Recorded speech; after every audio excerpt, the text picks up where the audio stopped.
And welcome to the February 10th meeting of the Calvert County Board of Commissioners. We're going to start with our invocation, Pastor Rick Hancock of Emmanuel Church in Huntingtown. Pastor? Wow, what a beautiful room, huh? It is. This is amazing. Let's pray together. Father God, we are so thankful for the day. We are a thankful people. Most of us slept in a comfortable home last night. We woke and perhaps had a good breakfast. We put on clothes that were hanging in the closet. We got in cars that were warm and comfortable to drive here to this meeting today. God, we are off to a good start, and we're very thankful for all of your blessings to us today. Father, thank you for the gift of life and the gift of today. We pray that we would use this gift well. Lord, we pray for our first responders today as they serve our community and our county. God, we ask that you protect them. God, we ask that you bless them for their sacrifice and for their service. Father, we pray for our students in school today. Lord, that they would learn and grow and laugh and love. God, I pray that you would bless our teachers and the faculty and the administrative teams, Lord, that serve our schools so well. God, I pray for our families in our community as well. Lord, that they would be blessed today. Father, I pray for those who are less fortunate. God, I pray that you would meet their needs and bless them according to your riches and glory. And Lord, in closing, I want to pray for our commissioners. I thank you, Lord, for their service. I thank you for their leadership. God, I thank you for their wisdom. Lord, I thank you that they serve in sometimes a thankless job. I don't know how you please almost 100,000 people all the time. And so, God, I pray today as they make decisions, as they go about their task, Father, as our county leaders. God, I pray that you would bless them at their greatest point of needs. God, I pray that you would bless their families. And Lord, I pray that they would find joy today in their service. For we give you thanks and praise. Amen. Amen. Allegiance to the flag of the United States of America and to the republic for which it stands, one nation, under God, indivisible, with liberty and justice for all. Pastor Rick, thank you, sir. We appreciate you being here with us. Looks like you're getting around there well, too. You had a knee replacement recently, didn't you? He didn't hear you. Didn't hear you. I said, looks like you're getting around pretty well. You got to the back of the room awful quick. You just had a little knee issue, didn't you? Not yet. Still struggling with the meniscus. Thank you. All right. So it moves us to the approval of the agenda. Make a motion to approve the agenda submitted. Second. Motion and a second to approve the agenda. Any discussion? All in favor say aye. Aye. Motion carries. Public service announcements. Parks and Recreation, you see all the ducks up here. It's Commissioner Hart's decorative talents. Commissioner Hart is our representative for the 10th Annual Therapeutic Recreational Duck Race on Saturday, February 28th from 12:30 to 4:30 at the Edward Hall Aquatic Center. Participants can sponsor a rubber duck to compete in a race down the pool. Attendance is not required to claim a prize. The race begins at 3:30 p.m. and games and activities start at 12:30. All proceeds from the event go toward Therapeutic Recreation Scholarship Fund. And what those funds do is actually help with the camps. They have Parks and Rec has a lot of camps throughout the summer for their therapeutic camps, and the monies from those go directly to those camps. Transportation Division, Passio Go app. The Department of Community Resources Transportation Division has launched a new mobile app that allows bus riders to track buses in real time. This is a huge help, particularly in the cold weather. The Passio Go app gives passengers access to live bus locations, estimated times, and route information directly from their smartphones. It's available a free download through Google Play Store and the Apple App Store. There's going to be a public hearing in this room on February 7th with the Planning Commission at 7 p.m. February 18th at 7 p.m. To receive comments regarding Draft Chapter 1, Town Centers, and Draft Chapter 3, Dunkirk Town Center Master Plan Update of Town Centers. We encourage citizen involvement in all of these. Please be present if you're able. Do give your comments on to give your comments on these. We appreciate it.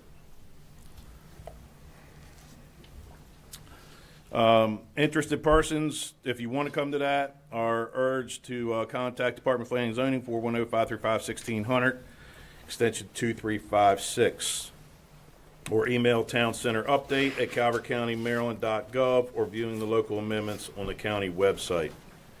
The hearing will be live streamed at www.calvertcounty.gov/meetings. Linda L. Kelly, February Animal Adoption Promotion. In celebration of Valentine's Day and Love Your Pet Day, the Linda L. Kelly Animal Shelter is running an adoption special starting today through Saturday, February 21st. The shelter is offering $14 adoption fees for cats and dogs.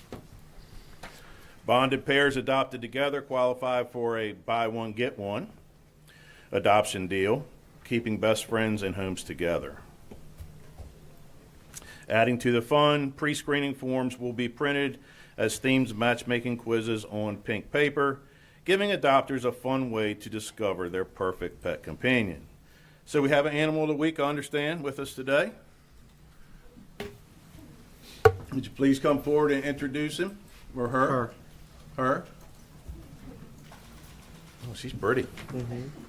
Good morning. Good morning. Good morning. My name is Brandy. I'm the shelter supervisor, and this here is Vila Blue.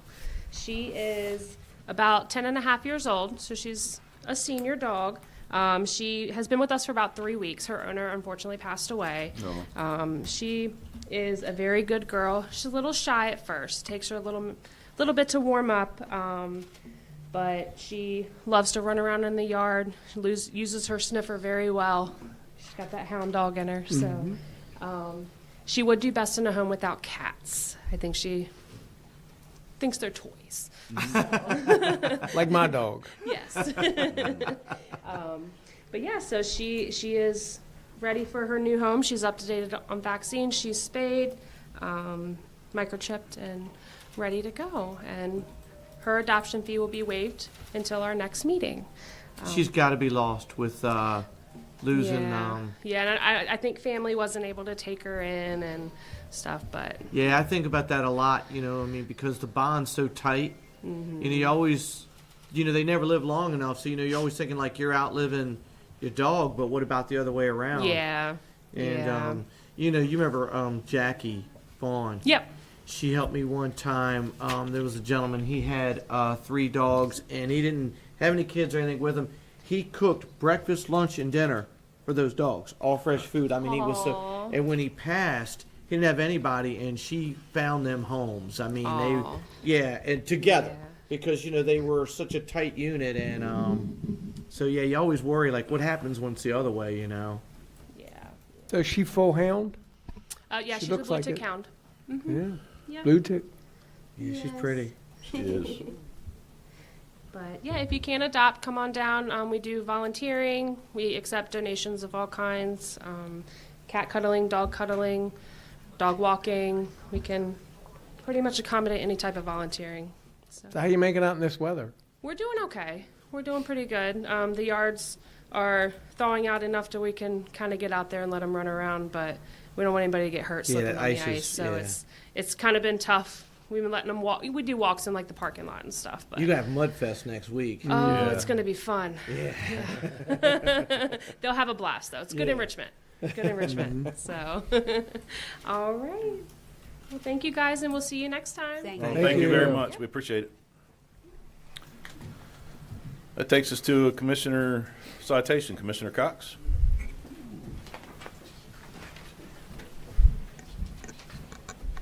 So apparently we have a whole bunch of people coming in to be recognized today. We're very fortunate to be able to do this again.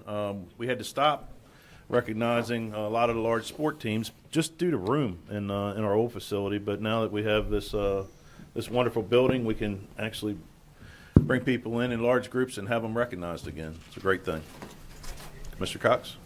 Coach, if you want to get started and tell us a little bit about the team and the season this year, and then the guys can come up and tell us who they are and what position they play, and come on up front. All right, yeah, I'm Paul Friel, that head football coach, and this is our 2025 state championship team. The team was a very young team, probably the youngest team I've had there. We had an average of 7 to 9 sophomores starting during the season, but they're a great group of kids that competed and ended up getting our first state championship. Awesome. Awesome, very Congratulations. Come on up front, and then the team, they want to start one by one and come to the microphone and announce who you are and position you play, and have a couple words you want to say. Help yourself. My name is Blake Marlowe. I'm a sophomore. I started in a championship game, and it was a great experience to play as a sophomore start. Yeah, I had a lot of fun. Very good. Come on up front. My name's Owen Ripple. I'm class of 2028, and I play right tackle. And I just want to say thank you to the team for allowing me to play with them. Thank you. Come on. My name's Colin Wilson. I'm a junior, and I just transferred from Calvert, actually. So, like, this team, like, all y'all honestly mean, like, a lot to me, bro, like, real stuff. It makes me, like, tear up because I care about football, honestly. Thank you. My name is Brody Whittington. I play wide receiver and safety, and I'm a senior. And I've played since freshman year. Probably me and one other person have been here since the start, and it's been a fun and long journey, but I'm glad we could end it on top. Very good. My name's Spencer O'Callahan. I'm a class of 2027. I play middle linebacker, and I love this team like my family. It means the world to me, and I'm so glad we won.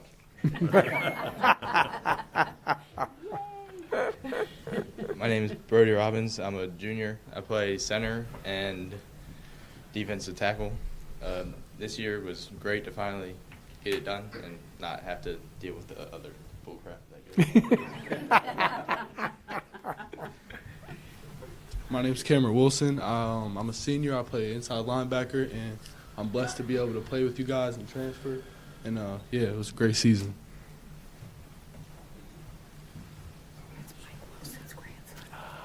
My name's Dominic Hickman. I'm a senior quarterback here, and I transferred last year, my junior year, from St. Mary's Riken, and it was the best decision I made to come here. And I got hurt in the playoffs, but this team stuck with me and picked me up, and I'm just so grateful for them. Thank you.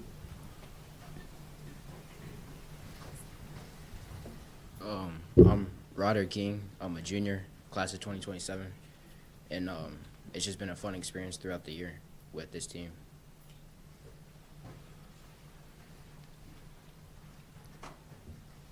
My name's Gabriel Copeland. I'm class of 2026. I play running back. It was a blessing to play with you all, and I'm glad we won.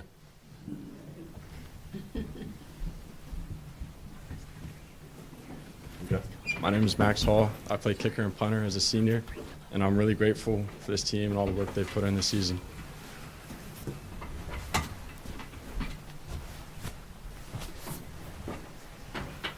My name is Deron Turner, and I'm a sophomore, class of 28, and I play outside linebacker. I just want to say it was a great season. Thank you, guys.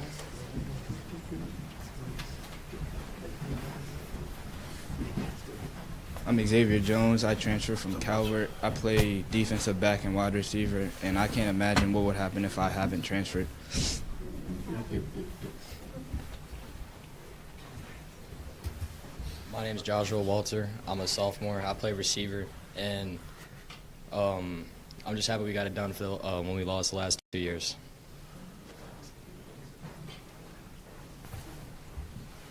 My name's Nolan Powell. I played left guard.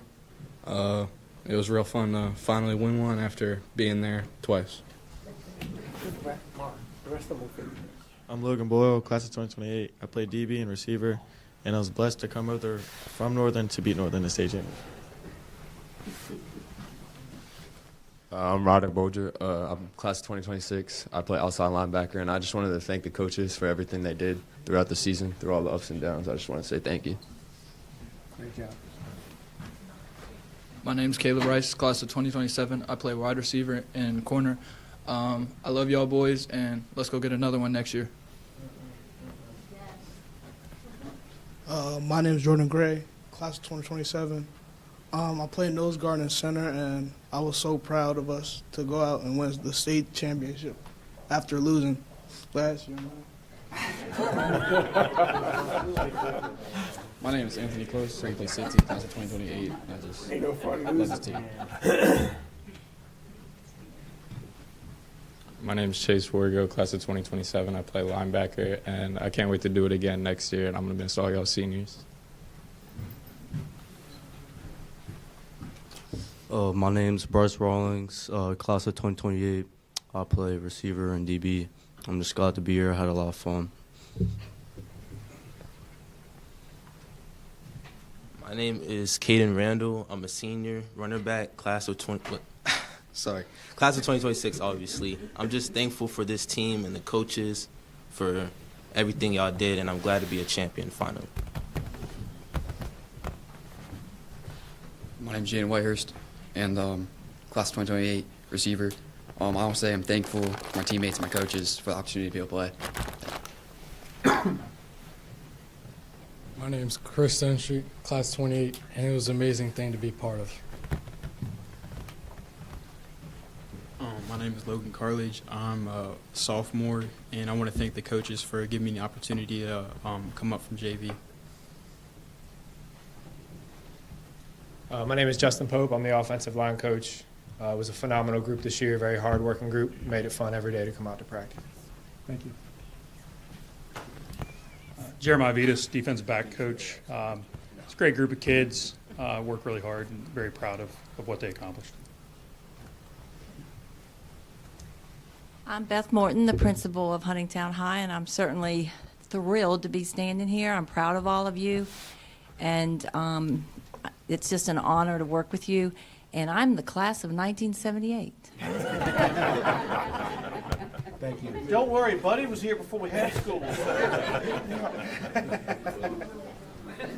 Homeschool. Bashawn Gross, athletic director of Huntingtown High School. Very proud of these young men. Like they said, we were there the last 3 years, and we finally got it done. Coach Friel is a remarkable coach. I wanted him 15, 16 years ago. I saw him at a gas station. I ran across the street and I saw him. My wife said, "That's Coach Friel." I said, "You're going to be the coach of Huntingtown High School. You're going to change this program." So, Coach, I thank you. We do have one coach that passed away, Coach Adams. It means a lot to us. He went home to glory. He meant a lot to this program, so he's not here today, and some other coaches. But thank you again for all that you do. Thanks for bringing us back in here and honoring these young men and the rest of the kids that we have. We do have some other students from Huntingtown High School that we're very proud of, but thank you for all that you do. Well, now the pressure's on, Vashon, because we're bringing you back in. You got to win more state champions now. We graduate 6, so we hopefully go back again this year. All right? Very good. Thank you. No, come on up, Vashon. Come on, no, come on. We got the picture. That was a good try. Anybody else want to say a word? So we had a common theme here today. It was family, community, coaches, and working together. And that's what this team did. They worked together with coaches. It took more than just the coaches. It took the family. It took the whole community to come together. But you all did it. You all failed a couple times before, but you came back. You persevered and came back and got it done. So congratulations to you and to your coaches, to your family, and everybody who had a part in this victory. So thank you very much. With that, I will read the citation here, and it goes like this. Be it known that on behalf of the citizens of Calvert County, Maryland, the Calvert County Board of County Commissioners proudly recognizes and commends the Huntingtown High School varsity football team for its extraordinary achievements during the 2025 season.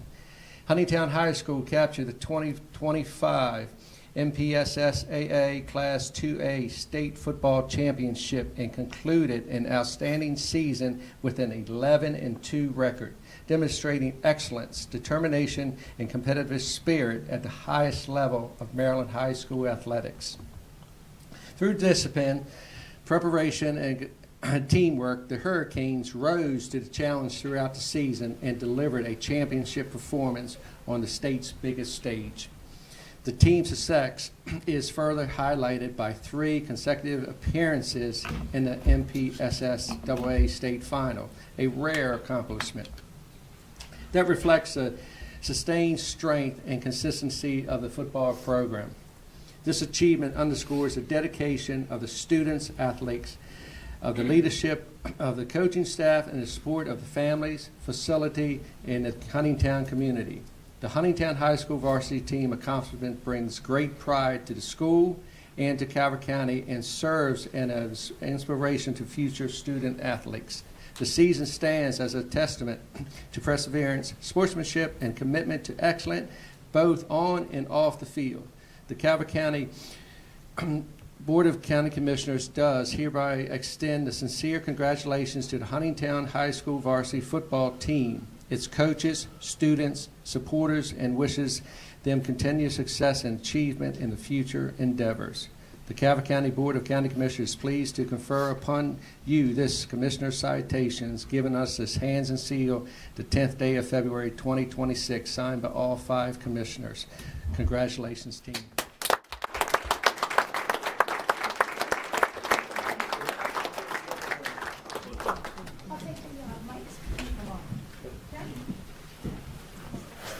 We're gonna take pictures. Come on, jump up here, guys. Get enough. Make sure you're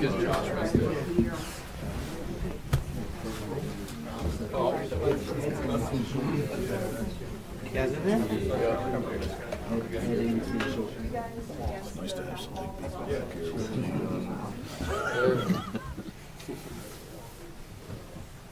Oh, with more. With y'all graduate this year? No, I got 2 progress. Do you really? I graduated. You gonna do? I committed 3 years. Where? There you go. All right, can the full front row take about a half step to your left?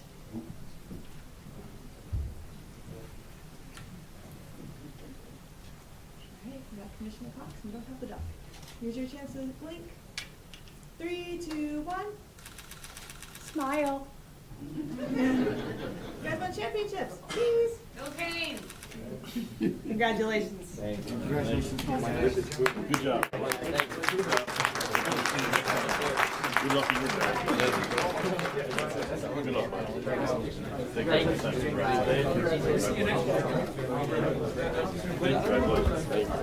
Thank you. Congratulations. Congratulations. Congratulations. All right, we're gonna hold you to it. No excuses.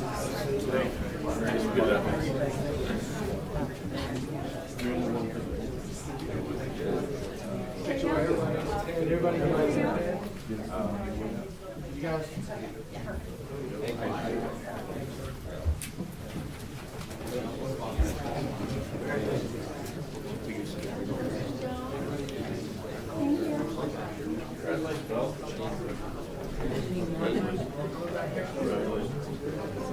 I'm gonna let you out of here, man. How you doing, man? I ain't got to call me old. Congratulations. Have a great day. Yes. Congratulations. Hope to see you next year. Good seeing you. Congratulations. Congratulations, classroom. Yes, sir.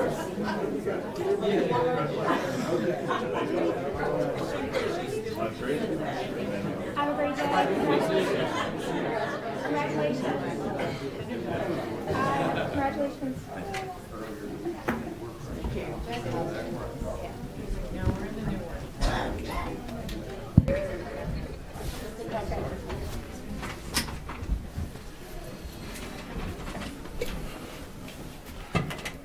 All right, so that moves us to proclamations. Our first proclamation for Black History Month is Commissioner Haynes.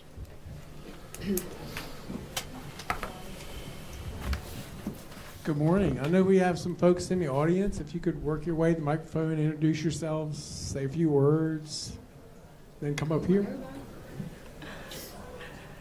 Good morning. My name is Deborah Harrison. I'm the president of NAACP of Calvert. We want to thank our county commissioners for their continual recognition of Black History Month. It's really special this year, and as we celebrate 250 years anniversary of our country, we also celebrate 100 years of recognizing Black history. And we believe that the history of the African American in this country is deeply rooted in our American history. So we thank you this morning. We do have some members here who join us. You want to say your name? Come on up, Good morning. My name is Sandy Jones, and I am with I'm the Religious Affair Liaison. It's good to be here. Thank you. Yeah, you have to come up. Good morning. I am Estella Thomas, and I'm contemplating the membership chair. My name is Gladys White, and I'm a member. Morning. Edward Holland, I chair the Veterans Committee.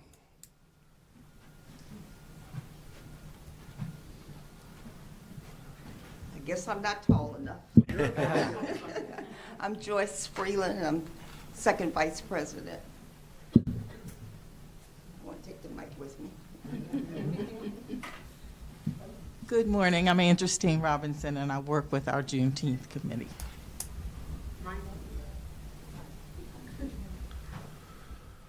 I am Brandy Parker Niles, and I am whatever you need me to be when you need me.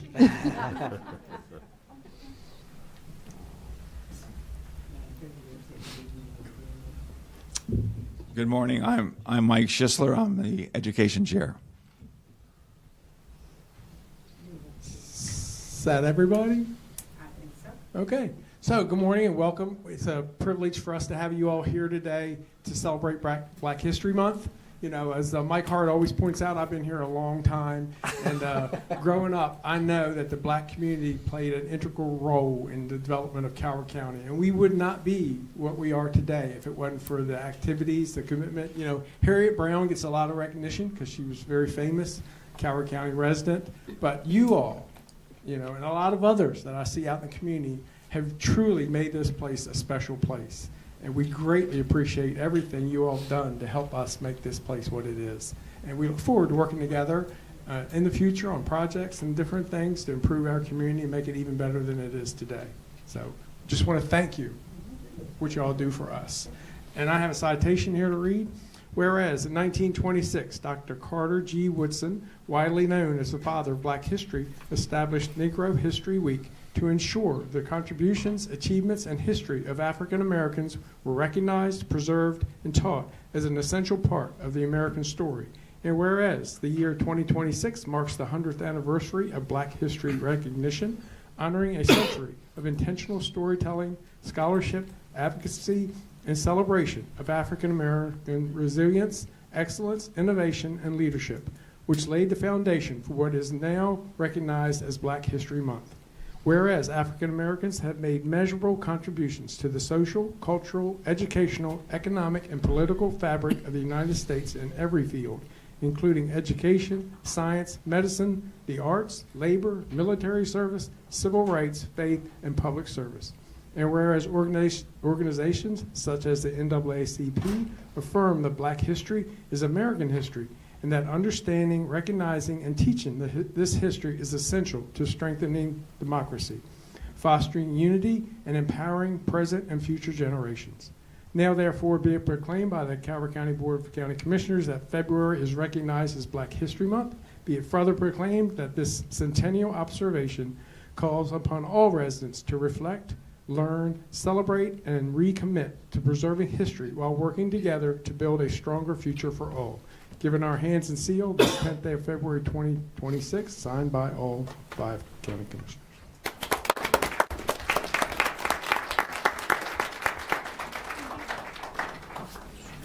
Down there.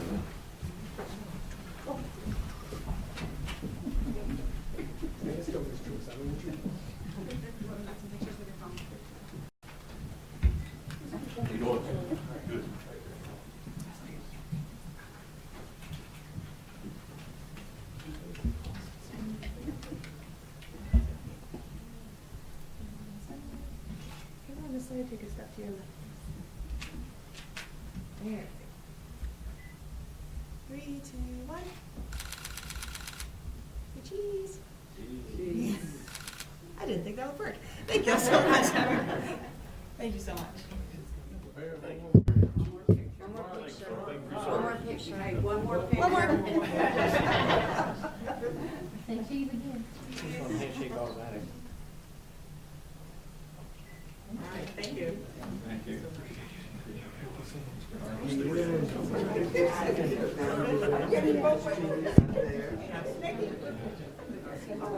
Great to see you as always. Good to see you right there. You'll do anything Sir, good seeing you as always.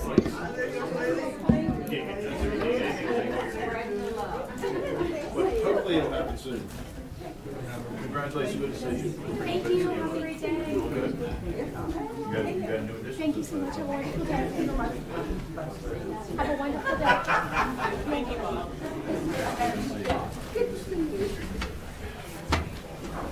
Thank you so much.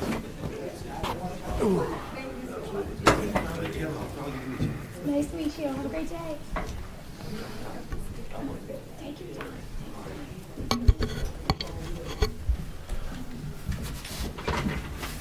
All right, that takes us to our next proclamation for National Engineers Week. Commissioner Gressa? Who do we have here? Julie. Yes. Good morning, Commissioners. Julie Oberg, Director of Economic Development. Thank you very much for this opportunity today. National Engineering Week honors the dedication, innovation, and expertise of engineers who play a pivotal role in shaping our world from construction to healthcare, technology, transportation, energy, and beyond. This week helps to bring awareness of engineering as a profession and inspire future generations to pursue careers in STEM fields, and the importance of investing in STEM education and workforce development to ensure a sustainable pipeline for talent for the engineering profession. And now I'd like to take a moment to invite Christine Owens, the CSM Southern Maryland Engineering Partnership Program Coordinator, to come up and ask any engineering students or professional engineers who are here to introduce yourself. Thank you.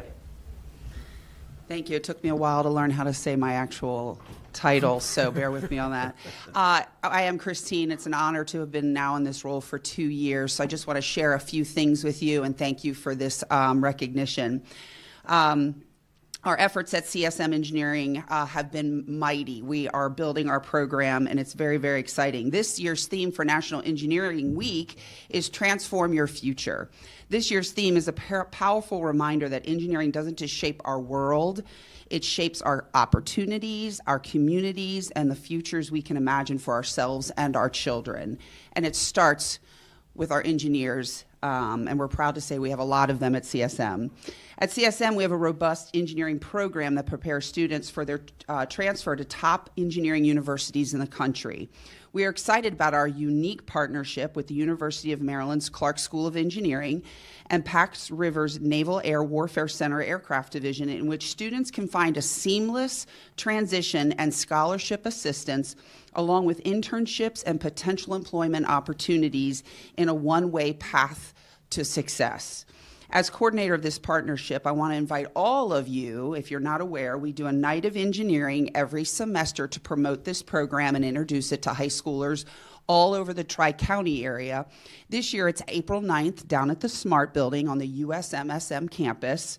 It was my vision to take CSM's Night of Engineering there as a carrot to encourage students about not only being at CSM, but what their future can hold for them right here in Southern Maryland.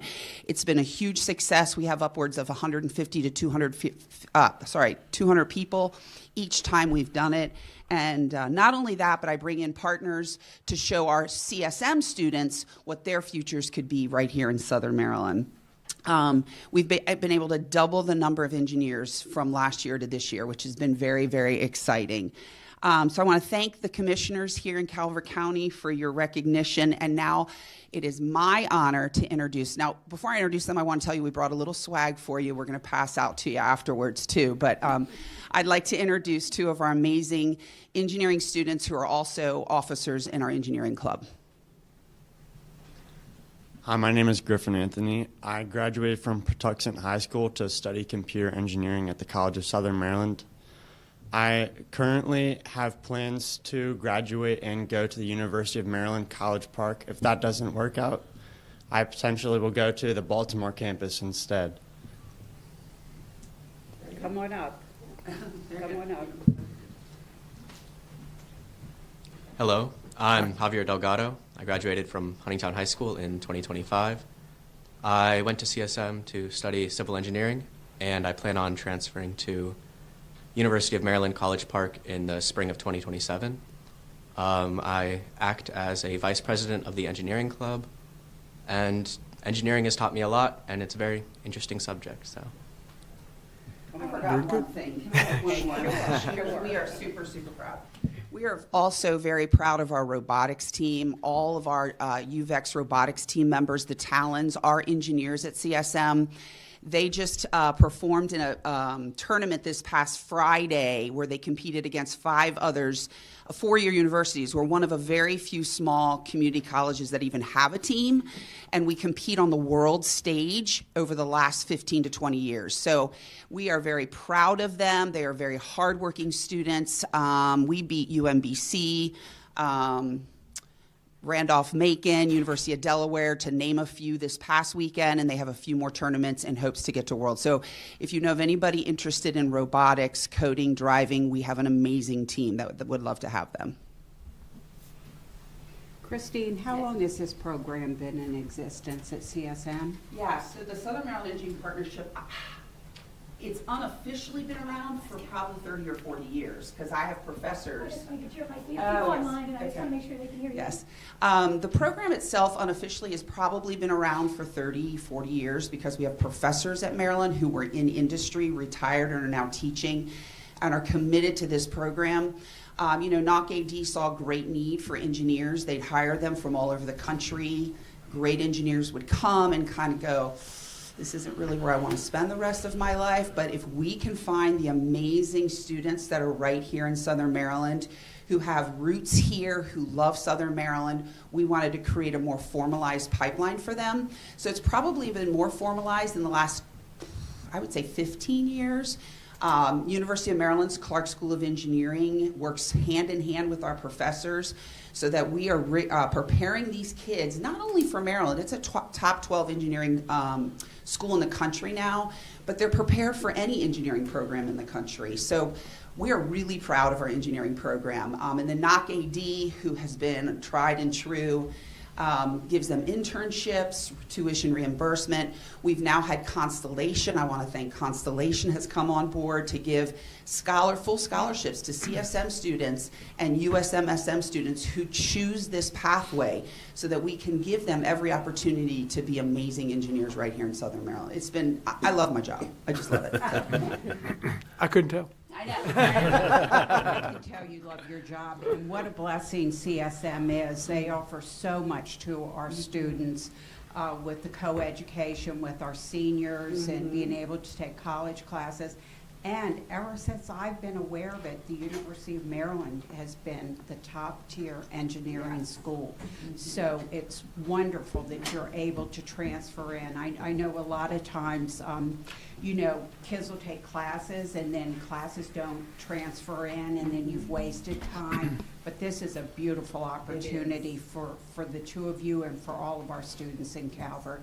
We're really trying to encourage one of our grandsons to do CSM before he does a 4-year school. April 9th, tell him to come along. I will. Okay, now I'm going to read the declaration. Whereas engineers apply scientific knowledge and innovation to meet society's needs and solve complex challenges, from designing efficient infrastructure to rebuilding communities after disasters. And whereas engineering is often called the invisible profession.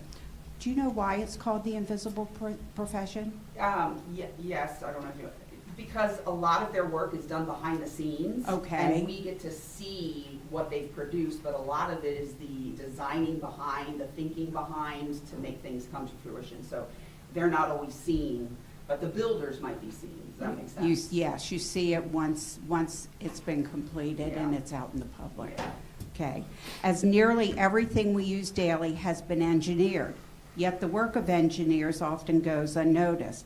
And whereas National Engineers Week, founded in 1951, promotes awareness of engineering careers and the importance of math, science, and technology education. And whereas a strong, diverse engineering workforce is vital to innovation, economic growth, and addressing future technological challenges.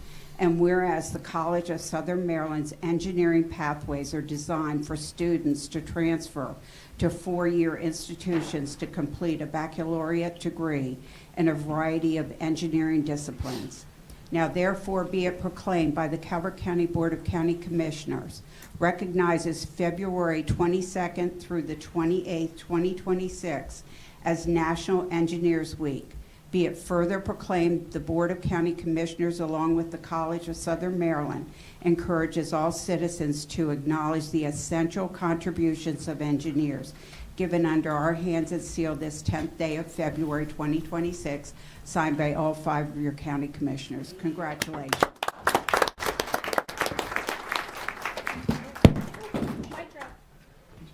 That was a mic drop. Wow.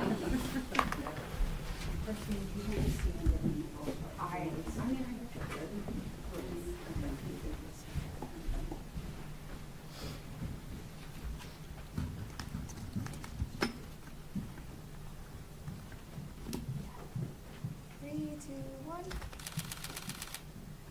One more just for luck. Congratulations. All right, give our swag, guys. Thank you very much. It's my swag. Yes, yes, mechanical is like sought after, and that's our highest number. But our EEs are slowly climbing because they offer mechanical and electrical down at USMSM. We have a civil engineer here who's also growing. So, thank you so much. Thank you so much. Thank you so much. Hey. I told him I'm like the Energizer Bunny. I'm bringing all these engineers to life. Thank you. Yeah, did you guys all get a pencil? Yeah. Okay. If you shake it, the lead comes out. So it's a really cool engineering pencil. I did not get it. Oh, make sure we get it. Thank you.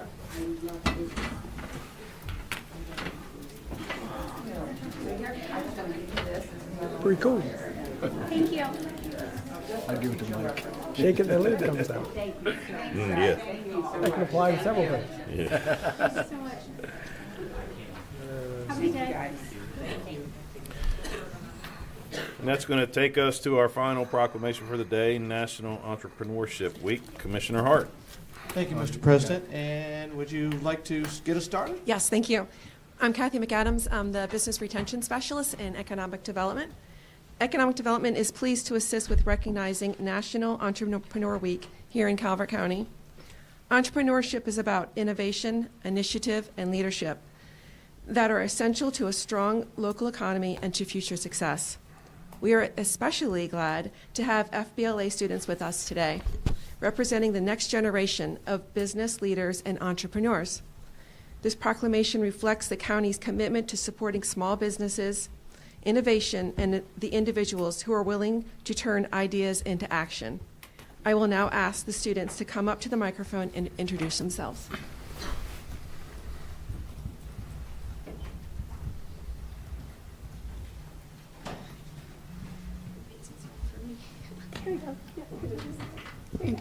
Hi, my name is Sarah Sultan. I'm the president of FBLA at Huntingtown High School. FBLA prepares middle school, high school, and college-age students for careers in business, management, and technology through competitive events, leadership development, networking, and community service.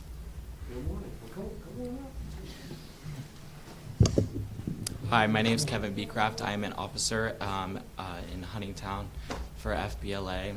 And I say one of my biggest accomplishments in FBLA is last year getting approved to run my first state leadership workshop that everybody was invited to, and it went really well to where they invited me back this year.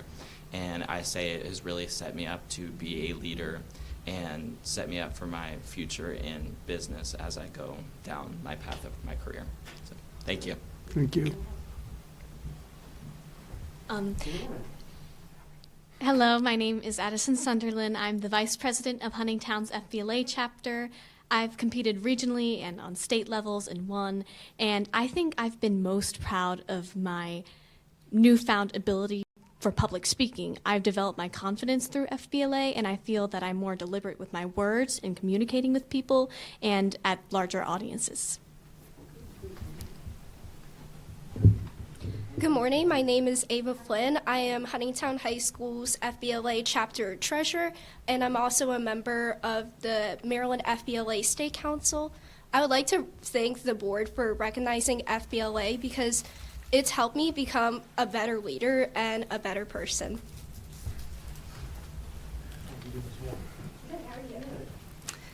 Well, again, I'm back.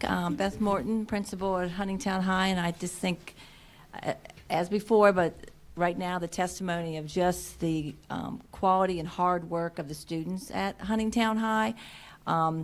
These students work really, really hard, and it's all day, all year.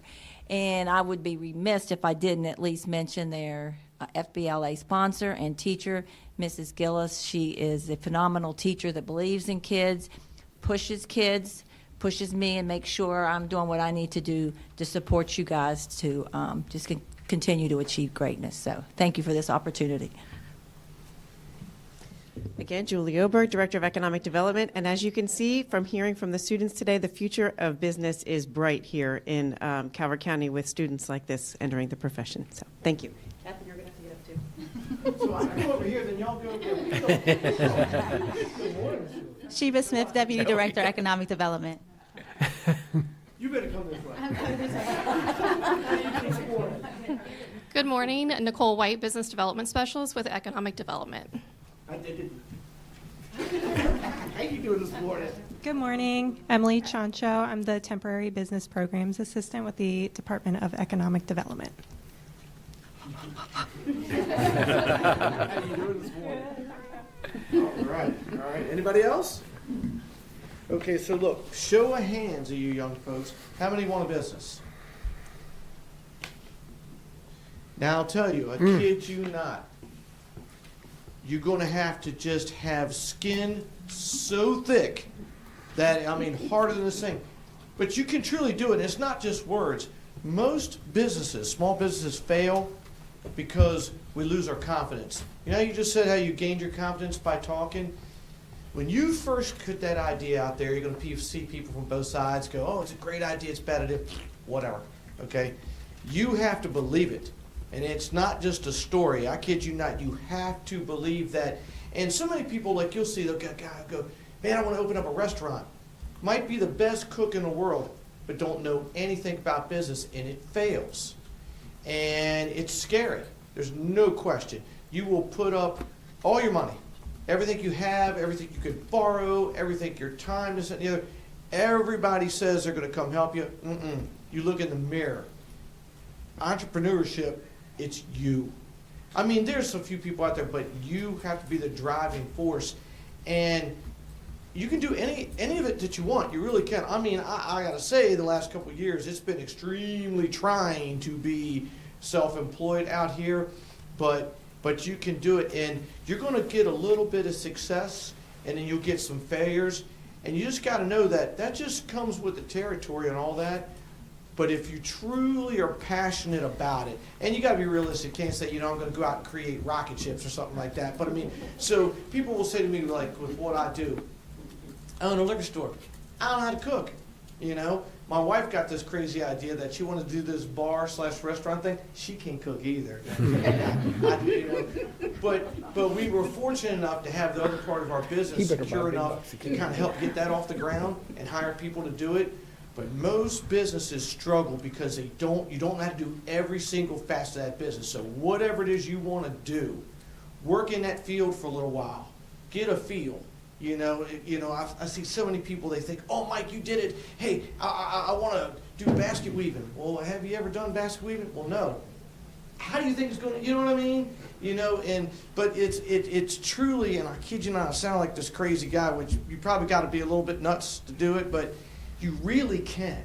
You truly can if it's what you want to do, but learn that field so well so that you know it.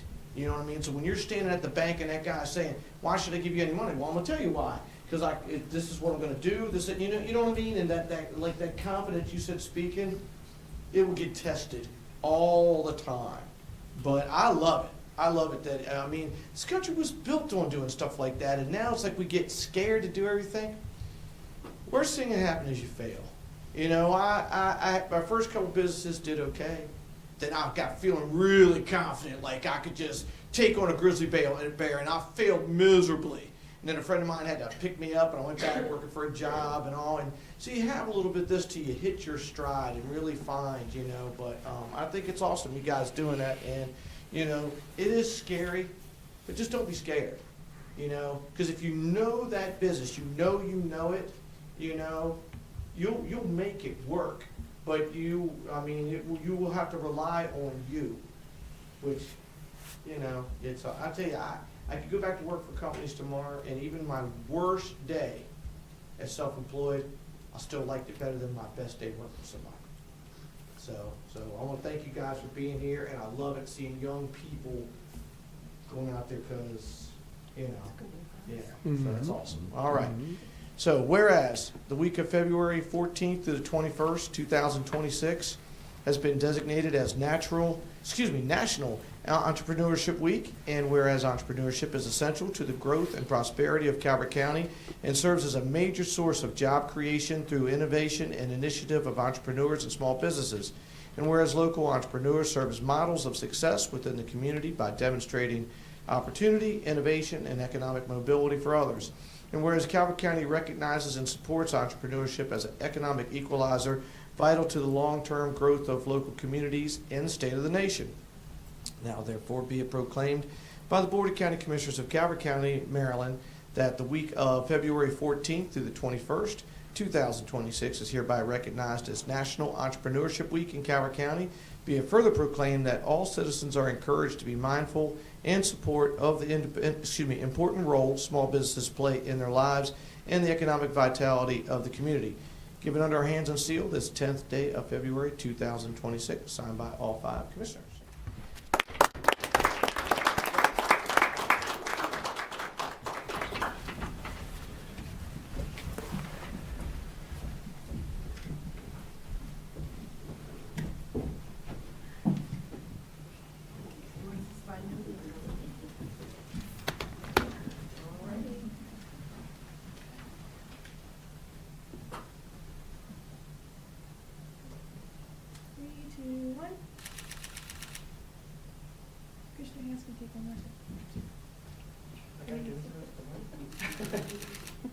Congratulations.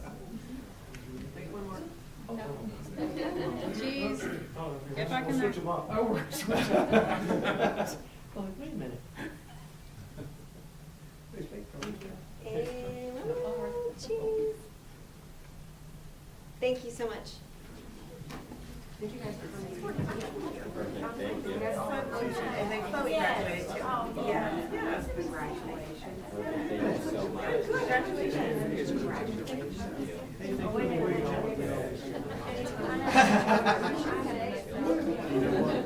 Good luck with everything, guys. Congratulations. Yes, I was thinking you guys can go right How many's in that class here? It's a club. Okay. Awesome. Well, hey,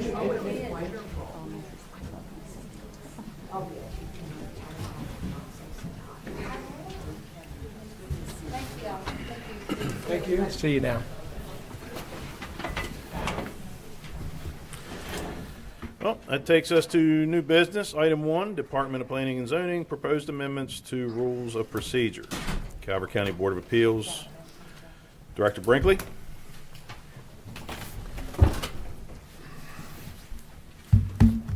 No more fun stuff. I'm glad you agree with me, Commissioner, on the fun stuff. Good morning, Commissioners. Jason Brinkley, Director of Planning and Zoning. With me is Tamara Blake-Wallace, who is Deputy Director of Planning and also Board of Appeals Administrator. So I'm going to turn it over to Tamara to walk through this proposed updates to the rules of procedure. Good morning, Commissioners. We are here today to seek approval of the Board of Appeals recommended changes to its rules and procedures. This presentation will highlight the major changes and discussions. At the Board of Appeals annual meeting, the Board of Appeals reviews its procedures and updates their procedures as they see fit. On November 6th, the Board of Appeals discussed and deferred the changes to the December 4th meeting, where they reviewed and discussed the recommended approval. So on this slide, under Rule 101-103, that refers to the Board of Appeals staff, this updates and removes item A, which is the clerk.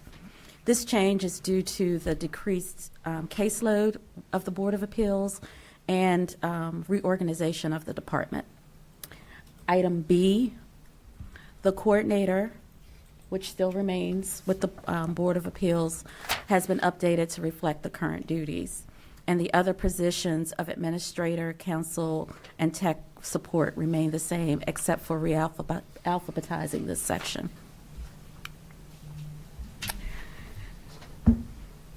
Under Rule 4, under 4-101, under Section 4, which is the hearing section, the board and staff discussed removing occupation from the information needed by a person wishing to testify. Staff felt it was irrelevant and wanted to be consistent with other boards which do not ask for this information, but the Board of Appeals voted not to remove occupation from the list of things for persons wishing to testify. The next section, Section 7, Rule 7-101, Appeals to Circuit Court. This section was updated to reflect the new zoning ordinance change that took place back in March. That updated the Board of Appeals rules and procedures for Article 30-11 and the zoning ordinance that outlines appeals. The second rule that was amended was Rule 7-102, which discusses the second applications to the Board of Appeals, and this section was also updated to reflect the changes to the new zoning ordinance. The other changes that you see in the red line that was attached basically cleans up grammatical ordinance updates, sections, and removing clerk from the language and replacing it with coordinator and other small cleanup items. So today, staff respectfully asks the BOCC to either approve the Board of Appeals rules and procedures as amended, or 2, make changes to the Board of Appeals rules and procedure, or 3, deny the suggested amendments.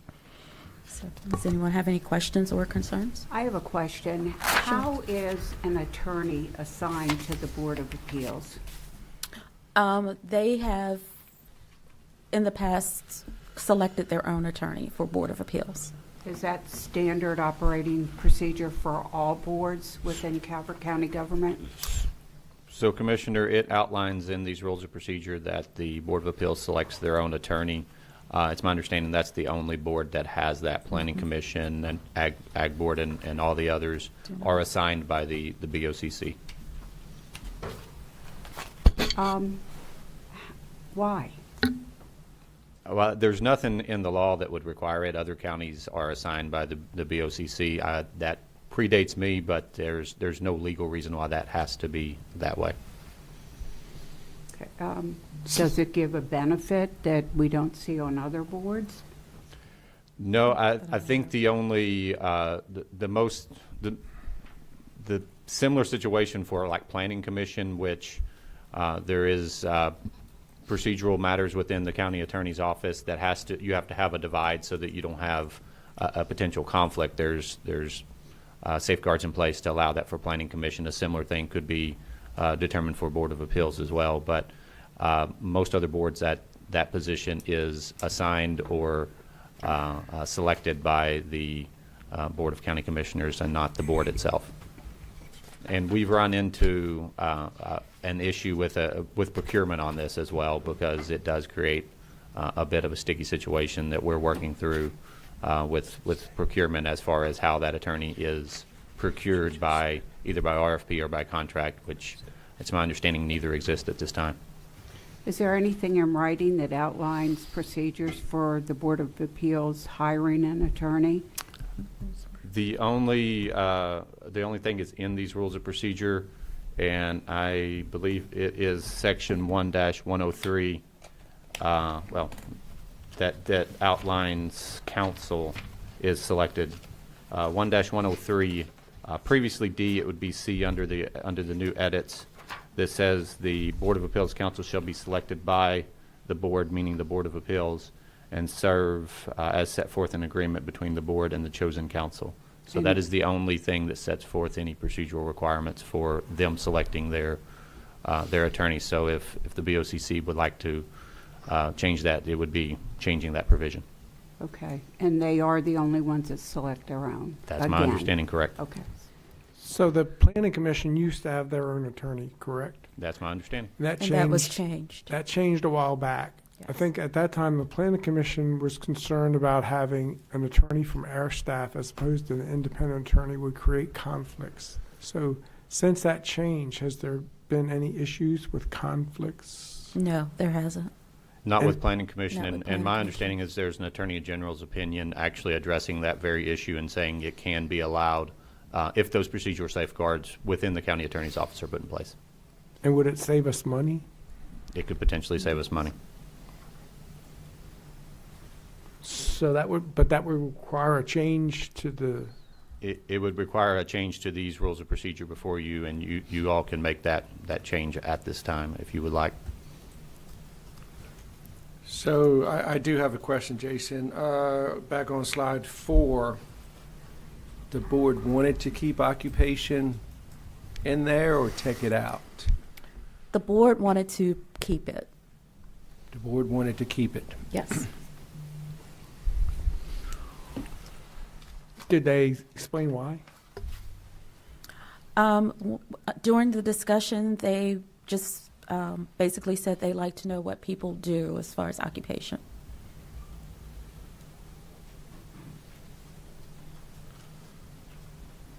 How long has the current attorney been appointed to the Board of Appeals? It's been several years back. I don't know the actual date, but it's been multiple years, and it's my understanding that there is no signed agreement between the attorney and either the Board of Appeals or BOCC, so it's just a serve at the pleasure of. Serve at the pleasure of. Mm-hmm. So there's no contract? There's no contract. No contract. So how does that work in procurement? That has created Right part of now, this. it's under a purchase order. Oh, well, it's It's under a purchase order at the moment. Yeah, purchase order. But given the nature of it, that it's advised that we, if that was to continue, that we need to do we need to seek out some type of solicitation, whether that's an RFQ or similar, to get that in line with our procurement laws. Yeah, that doesn't seem appropriate that you have an employee who's. Okay. The only question I have is probably for county attorney. I understand the board operates as an independent board. If we have an attorney and they're sharing that space and there's a lawsuit, would that attorney have to recuse from representing us and we would just go to legit? Is that how we would handle that? Or would that ever not be a conflict? Well, like Mr. Brinkley noted earlier, there's generally, if you're talking about there's another attorney in the county attorney's office. Yes. That there is safeguards put in place so there would not be a conflict with respect to that. So Okay, that was Mr. my Brinkley only, noted earlier, there are I safeguards wasn't put in sure how place. that works. Yes. Okay. Yes, thank you.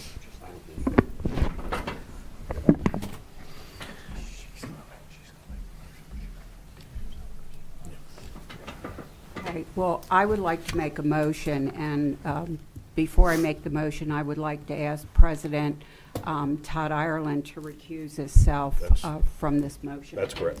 Thank you.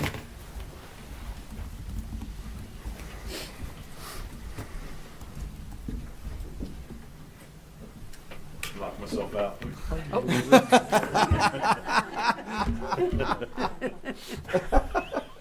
We have really good security in this building. Okay, I would like to make a motion that the attorney for the Board of Appeals be hired, be selected along the same lines as other boards within the county. Here, a second. Second. So, second. I'm sorry. I thought you seconded. I'm sorry. No, I Second. said Oh, go ahead. second. All in favor? Discussion. Discussion? You have to ask. Okay. Discussion on the motion? No, but I think that history, I mean, we've been through this with the planning commission, and at least so far, we've not seen any issues, and it will save us money at the end of the day, which I think is important. That's correct. Yes. Thank you. Any other discussion? I have none. All in favor? Aye. Aye. All opposed? Motion carries.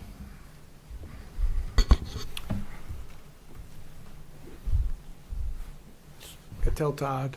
He can come, tell Todd he can come back. So I guess the next item is all the other changes that you proposed today? It's all the other changes. Yes. Yeah. Thanks for letting me in. Or out, really. Yeah. All right. So, Next is the proposed changes. So I would make a motion that we adopt the proposed changes that have been presented today. Second. I'm going to accuse myself from that as well. You need my badge? Nope. Okay. Any discussion? Yeah, Jason, and on all the changes is your office, Public Works, Board of Appeals, everybody, all stakeholders in this, all pretty comfortable with everything? I would suggest that, depending upon which way you want to go, that we either come back with a final product on that particular change, or at least run it through the Board of Appeals to make sure they're aware of it before bringing it back for final adoption. So your suggestion would be hold the Well, they record don't have open? to. Sorry, Commissioner, sorry to cut you off. They don't have to approve the motion you made regarding the attorney, but unless you wanted us to draft that language and just automatically approve it. But I would suggest that you have us come back to ratify the actual language before finalization for that. Yeah, I just think it's easier if all. 'Cause, I mean, I would think most of the interaction with Board of Appeals is probably normally Public Works and Planning and Zoning. Is that correct? It's almost all planning and zoning. Yeah. So just everybody's on the same page. Obviously, the attorney piece is a separate issue. Correct. But everybody on the same page. That way, because you guys are all working together. All other changes, aside from that one, because that was the one that was brought up today, all other changes were already approved by the Board of Appeals, and staff's fine with it. We did note the occupation thing, but if that's completely up to y'all, if y'all have any input on that. Yeah, if they want to keep occupation and they must think it's important in the discussion, I would probably agree to leave that in. Understood? So is the motion to come back or So my motion is to start the process to adopt these changes. Correct. So we could adopt all the other changes and come back on a consent item with the wording for the attorney so that y'all see it in writing. County Attorney, do you need that changed in the motion, or? Yes, please. If you could repeat that, Commissioner. So my motion is that we start the process to adopt those changes as presented today with the exception of the occupation. Okay. Second. So I have a motion, I have a second. All in favor? Aye. Aye. All opposed? Motion carries. Thank you, Commissioners. Thank you. Did Todd come back yet?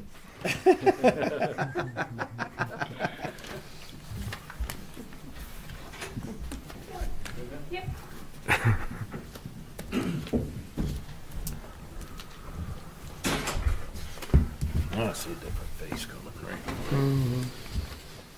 All right, that takes us to new business item 2, the Department of Public Safety, Volunteer Fire Rescue, and Emergency Medical Services Apparatus Grant Agreements. Director McDowell.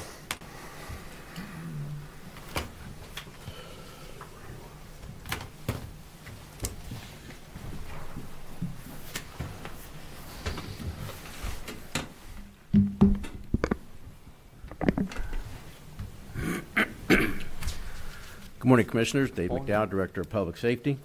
Morning. Morning, Terry Anderson, President of Solomon's Volunteer Rescue Squad and Fire Department, as well as the Chair of the President's Council for the Calvert County Volunteer Fire Rescue and EMS Association. Good morning, Commissioners. Jim Richardson, Division Chief for the Fire Rescue EMS Division.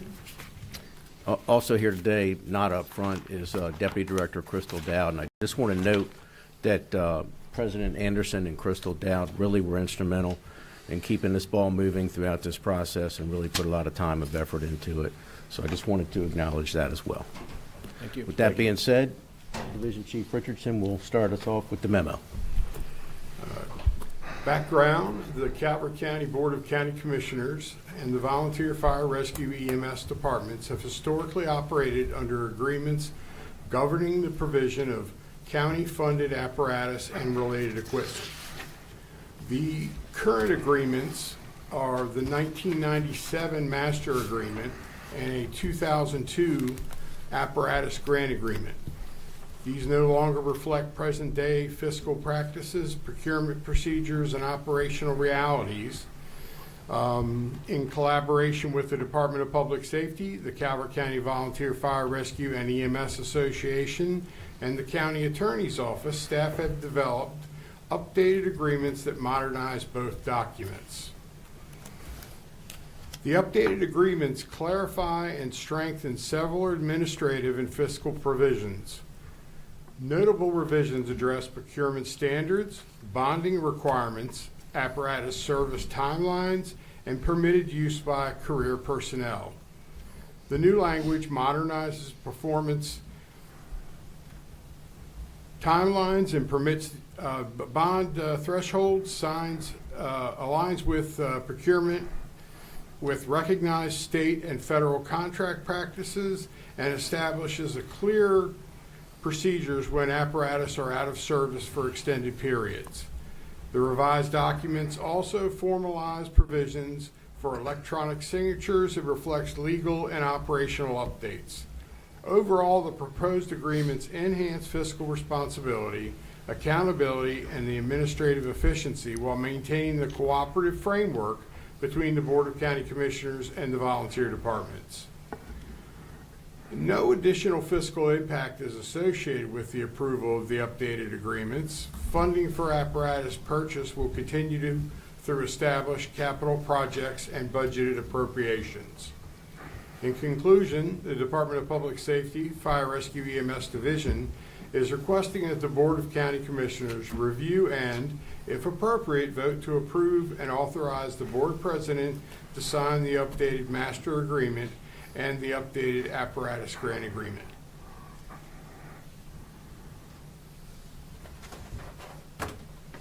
Questions? I think as we spoke earlier, all of the stakeholders, chiefs, everybody's, I just wanted to be public, that is good with this document. Everybody's in. Yes, in line. Commissioner Hart, all of the volunteer departments presidents have signed this document in preparation for this day. Awesome. Good. I do want to take this opportunity. We've been working on this for a year and a half. Yeah, we were talking earlier. We think it's about 18 months. Yeah, at least. Because the agreement hadn't been updated in over 20 years. Right. Things have changed. Apparatus has certainly changed. But I Times too. have changed. Yeah. With the electronic world we're in now too. Yeah. That was one of the items we brought forward. Yeah, I personally want to thank you and the rest of your group for all the back and forth and work to make sure this agreement works for both sides.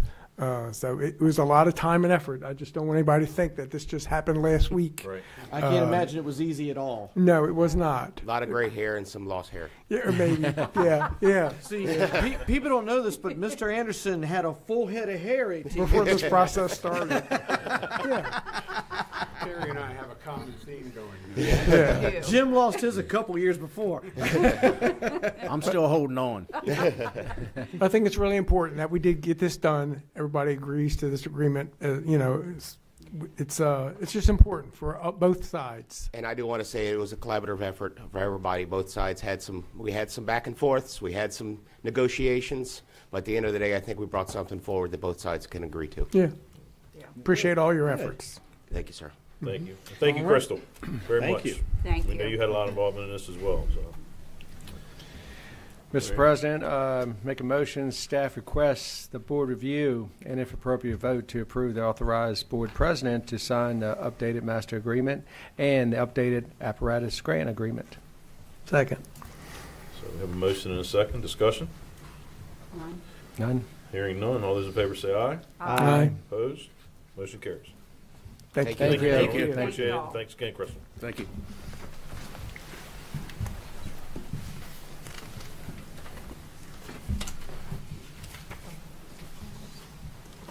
That takes us to new business item 3, Department of Public Works, Maryland Water Infrastructure Financing Administration application for capital project financial assistance, drinking water, and water quality projects. Director Cosgrove. I'm sorry. No. I'm sorry. Not today. Sorry, James. His name is on there. No problem, no problem. All right. Well, introduce yourselves, please. Good morning, Commissioners. I'm James Ritter. I'm the Deputy Director for Public Works. And I have with me Emily Matthews and Cheyenne Nader, both project engineers for Department of Public Works. So let me go ahead and turn it over to Emily to read the memo to you. All right, so starting with background. The mission of the Maryland Water Infrastructure Financing Administration, MWIFA, is to provide state and federal assistance through low-interest loans, loan forgiveness, and grant funding for eligible water quality, drinking water, and stormwater management capital projects. The projects Windy Hills, also known as the Paris Oaks Pump Station, Shores of Calvert Water Distribution Replacement, AMI Prince Frederick, Highlands Low Pressure Sewer, and Chesapeake Heights Dares Beach Water Distribution Replacement Phase 2A align with the MWIFA's Drinking Water State Revolving Fund, the DWSRF, and the MWIFA's Water Quality State Revolving Fund, the WQSRF. Discussion. The Windy Hills project demolishes and abandons the existing pump station at the Paris Oaks site and relocates water operations to the Windy Hills elementary property at the existing standpipe. New wells and a water treatment building will be constructed to replace outdated infrastructure and improve system performance. The Shores of Calvert Water Distribution Replacement Project improves the 50-year-old water system. Planned improvements may include a new well, replacement of the distribution system, and installation of additional valves to enhance future maintenance and system isolation capabilities. The AMI Prince Frederick project replaces aging automated meter readings, AMR, systems with advanced metering infrastructure, AMI, in the Prince Frederick water system. This enables two-way communication, allowing for automatic data transmission at set intervals. The Highlands Low Pressure Sewer project replaces failing septic systems with a modern grinder pump system that discharges to a shared low pressure force main. The Chesapeake Heights Dares Beach Water Distribution Replacement Project Phase 2A loops the systems of Chesapeake Heights and Dares Beach along Dares Beach Road to eliminate dead ends and reduce water stagnation. The fiscal impact. The total request is $24,764,000 for 5 separate projects. Depending on the terms of the award, funding most likely will come in the form of a low-interest loan and a grant from the Bay Restoration Fund wastewater program.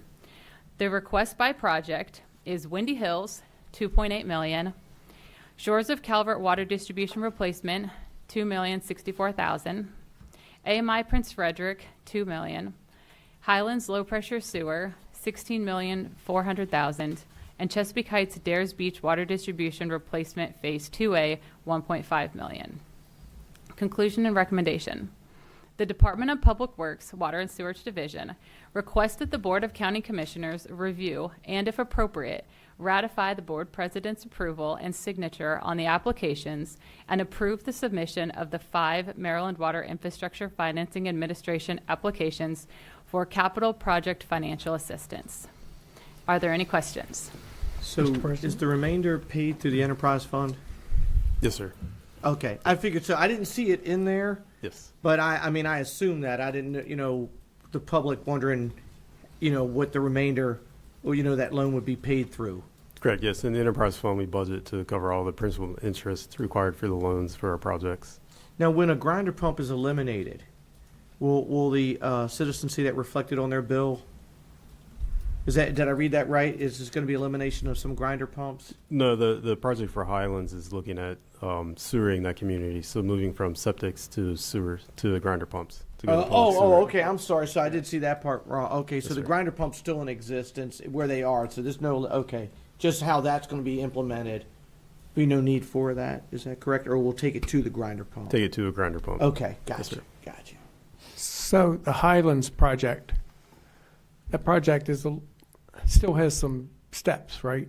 Yes, sir. Because that's a new project. The community, once they see the final number, still has to make a decision to move forward with that, correct? Yes, based on the petition that was received for the special tax district. I just didn't want anybody listening from Highlands think that we just approved their project and that they didn't have any say, but Yes, sir. just for clarification. Now, you have bonding authority yet for this package? Not yet. No. It's part of our package that we've submitted this year to Annapolis? Yes, sir. That's my understanding. Okay. All right, thank you. And, good. No, I haven't. So the Highlands project, just taking one step further, we actually don't know the number where the split would be at this point until we go through this process, as Commissioner Hans was saying, just do another step. That's correct. Yes. Yeah, we won't know what our full award is until the applications have been reviewed and we see where we fall in the grading. Okay. And when's the application due? It was due last week. Okay. It was due on Saturday. Okay. And then I'm assuming at that point, then it'll be back to the community to give them all the numbers and then for an additional vote, I assume? Yeah, so through the special tax district, through that process, once we receive what the amount of the grant will be and the loans, we'll be able to determine what that final cost per parcel will be, and that'll be presented back to the community for them to make a decision if they want to move forward or not. And just to be clear, that's only on the Highlands project. Correct. Okay. Yes.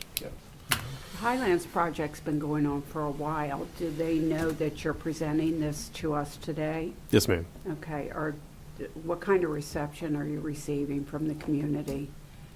Kind of lukewarm until they know the final numbers? Yes, that's what Okay. it seems. Yeah, we've been working directly with the Highlands Board. Okay. Yes. Thank And you. I don't want to get into a whole STD conversation because it gets sticky, I guess. Having a house in CRE when the first one went out, but I just hope that the message is extremely clear to whoever is doing their presentation over there, and then also too. And please stop me if I'm wrong, because I don't want to get into the whole thing there, but it sounds like whatever participation they agree on, every homeowner there would be included at that point, whether they had a brand new working system or whatever. And then, and I just for clarity, I don't want any surprises out of the box. If I sell my home, is the next inhabitant now responsible for picking that up? So I'm just really hoping, I don't want us to be the bad guy in this because, I obviously was not on the board when the STD went out to CRE or Drum Point, but the board gets lambasted every time. And, it's nothing that we initiate. So I just want everybody to completely understand what that means because I always say it's for life. I mean... Director? So, Director, Public Works, J.R. Cosgrove, to address Commissioner Hart's concern, there's been a petition submitted from the HOA board for the Highlands for us to review and move forward through the entire public hearing process and so forth for the special tax district. And part of that, there will be communication back and forth between us and the Highlands board and the community itself, because there has been some concerns of, just as you raised, of do they really understand? Because you're right, when they sell the house, it's on the tax bill. It doesn't matter who the owner is, it goes with the property. So there'll have to be good communication, and we're not sure how that was presented to the entire community because we weren't at all their meetings. But yes, we definitely want to make sure that they're all aware of that. And Maryland law dictates how a special tax district is set up, correct? Correct. We have a process, and we run through the county attorney's office to follow it. It has to be advertised, I think, for 4 consecutive weeks before we can even have the public hearing between the Board of Commissioners and the community. That's just for clarity for the public. Correct. I'll give you an example. Sitting at the very first one in CRE, they said this is for 5 years. We're going on, 20? So you know, like I said, I wasn't the architect of any of that, but sitting here for this one, I just want to make sure that it's crystal clear to everyone, and so, because it's an unfortunate situation, something we've talked about as a board. It's a major problem across the county. You know, I mean, septic is a huge issue that the next board and future boards are going to be dealing with, whether they like it or not. I mean, it's not there. I don't think there's one easy fix. And I think the directors had some discussion with them about notification to make sure that everybody gets notified and what that ratio of vote needs to be. You know, so, because you're right, it's a big step and it's going to be a big impact on their tax bills.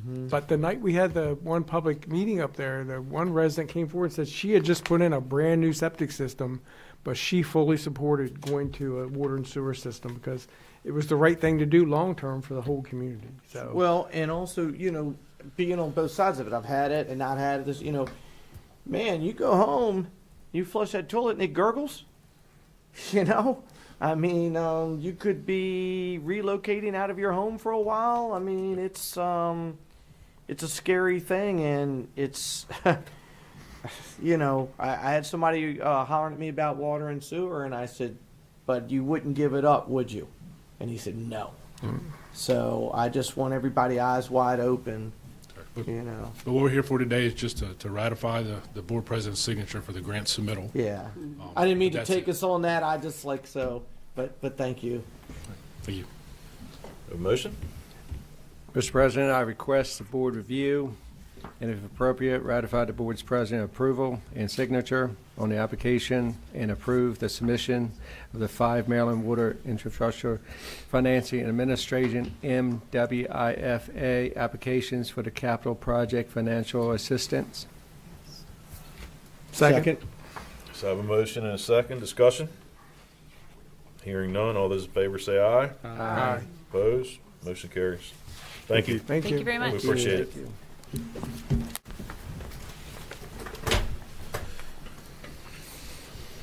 So that takes us to work session 1, Department of Planning and Zoning, Calvert County Strategic Roadway Safety Plan Update. Director Brinkley? He brought a heavy hitter in today. You did. That's might keep him straight. Good morning again, Commissioners. Jason Brinkley, Director of Planning and Zoning. With me is Jessica Catano, Planner 3, and also the Chair of the Safety Council. So I will turn it over to her for the presentation. Good morning. Morning. Morning. I heard you guys say that fun was over earlier in the meeting. So today we're here just to discuss the Calvert County Strategic Roadway Safety Plan update. I'll go, if it's okay, I'll just go through the presentation instead of, okay. Some background, in 2019, the Maryland legislature passed a Vision Zero bill setting a goal of zero motor vehicle related fatalities or serious injuries on our roadways by 2030. The State Strategic Highway Safety Plan, or the SHSP, sets the framework, but local governments are highly encouraged to tailor solutions to local roadways and our conditions. Calvert County adopted its current Strategic Roadway Safety Plan in December of 2023. We intentionally timed it to align with the state's next upcoming plan in 2026 to 2030. The Calvert County Traffic Safety Council was reinstituted in 2023 to keep this work active and coordinated. Oh no, I didn't go forward. There's the background. I'm so sorry. That's okay. We heard you.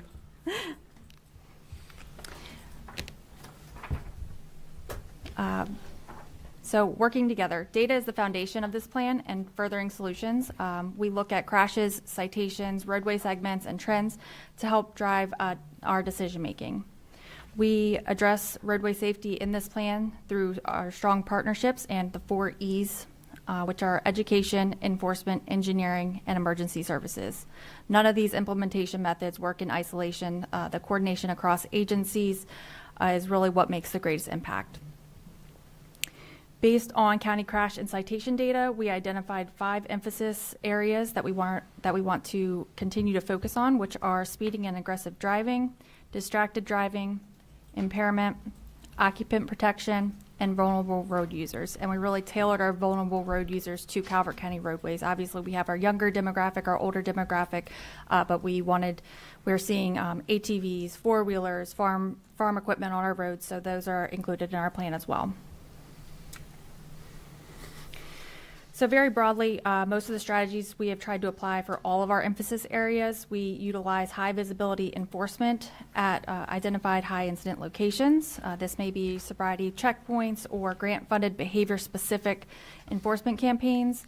We use variable message signage, those signs that you can kind of change the message, the messages to from the Sheriff's Office as well as DPW during events or at roadway segments with increasing crashes or just as a reminder to drivers to stay alert. We make use of available resources, including social media campaigns and national campaign resources. We have done a series of social media campaigns focused on distracted driving, impairment, as well as pedestrian safety. And then we also align our safety messaging with partnering agencies. So I think at the beginning of this school year, the Sheriff's Office reached out to businesses and to ask them to share a back-to-school safety message. I think we had 38 different businesses. So again, coordinated efforts go a long way. We are implementing data-driven education for our high-risk populations, which include our annual mock crashes performed at our high schools, which is incredibly impactful. They actually utilize crashes that have occurred in our county with the younger population and play it out. We have performed car fit programs at our senior centers. And then we also provide education in the forms of presentation and handing out different types of materials at various public forums throughout the county. We also identify and monitor high incident locations, segments, and intersections throughout the county, and we are trying to determine engineering countermeasures that we can utilize to reduce speed, distracted driving, and impaired driving crashes. So here's our 5-year data. So 5-year crash and citation data will inform the update to the plan. So we'll be looking at data from 2021 through 2025 as we move through the plan update. The graphics on the screen are just a high-level overview of the data that we've been gathering and analyzing.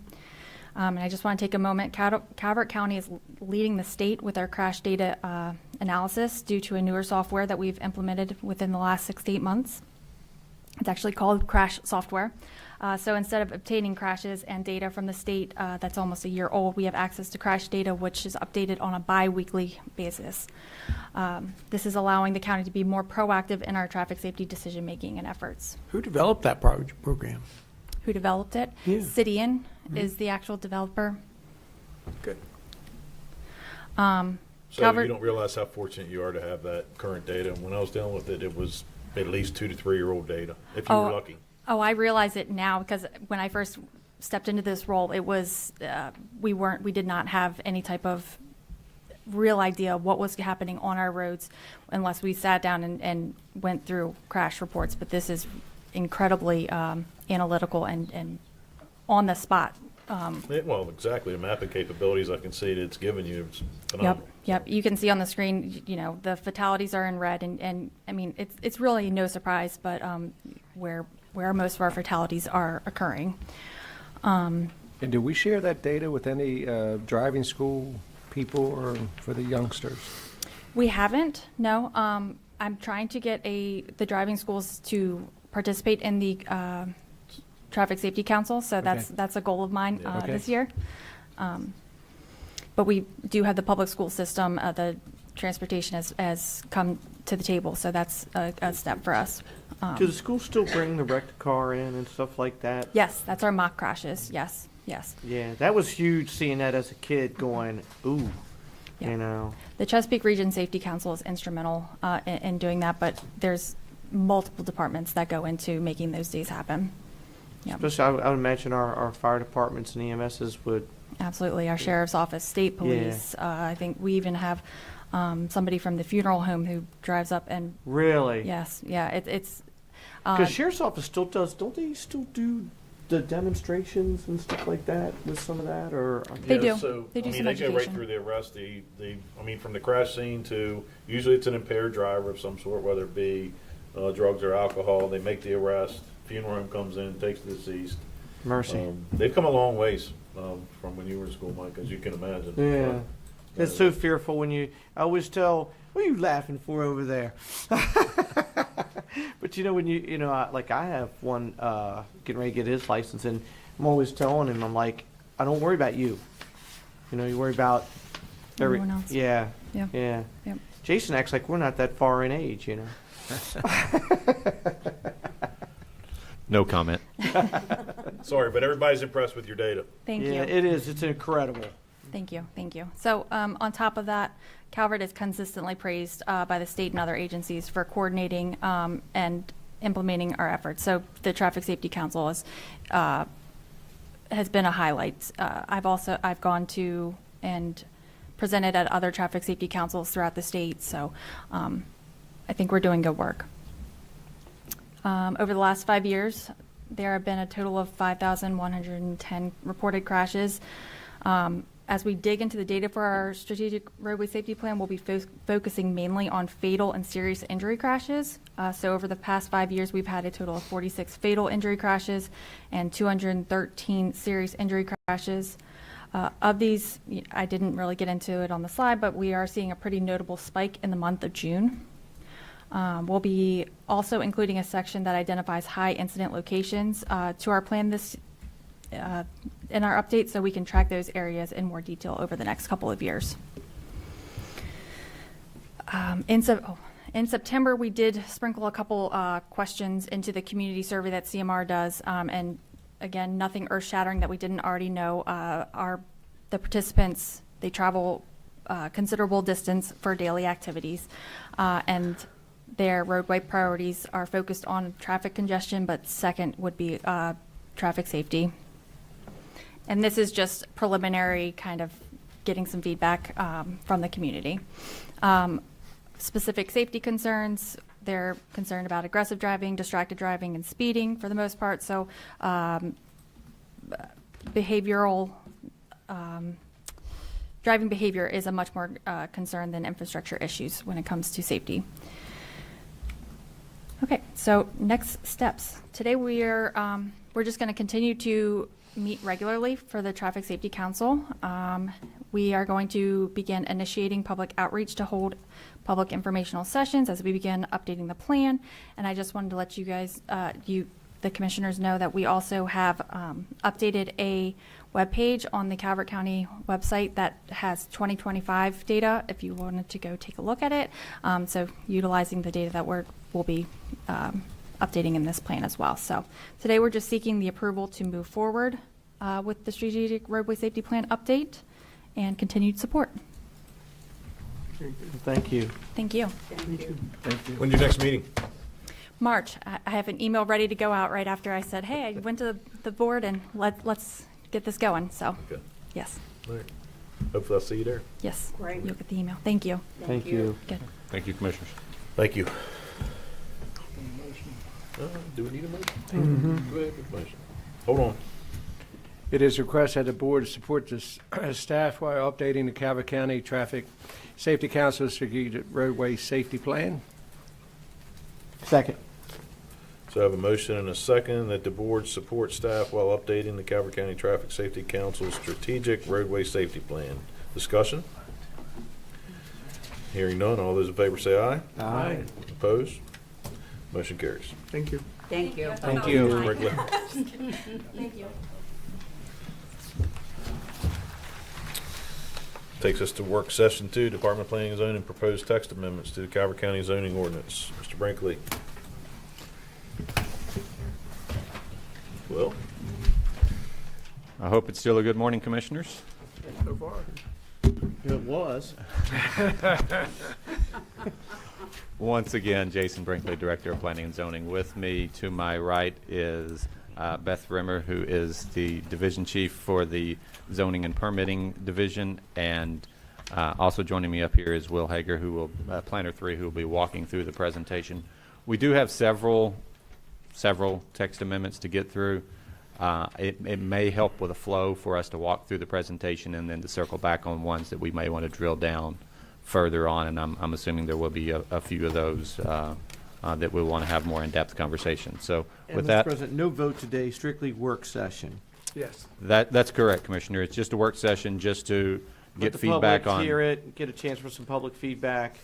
And spoiler alert, I suspect we may want to have a follow-up work session based off of a couple of these. Okay, later so on. we don't have to get too deep in the woods. We don't have to get too deep on the woods. We do want some guidance on the next to last one on conditions for data centers to make sure we're heading in the right direction on what those will be, but which is what I suspect a follow-up work session may be necessary for that.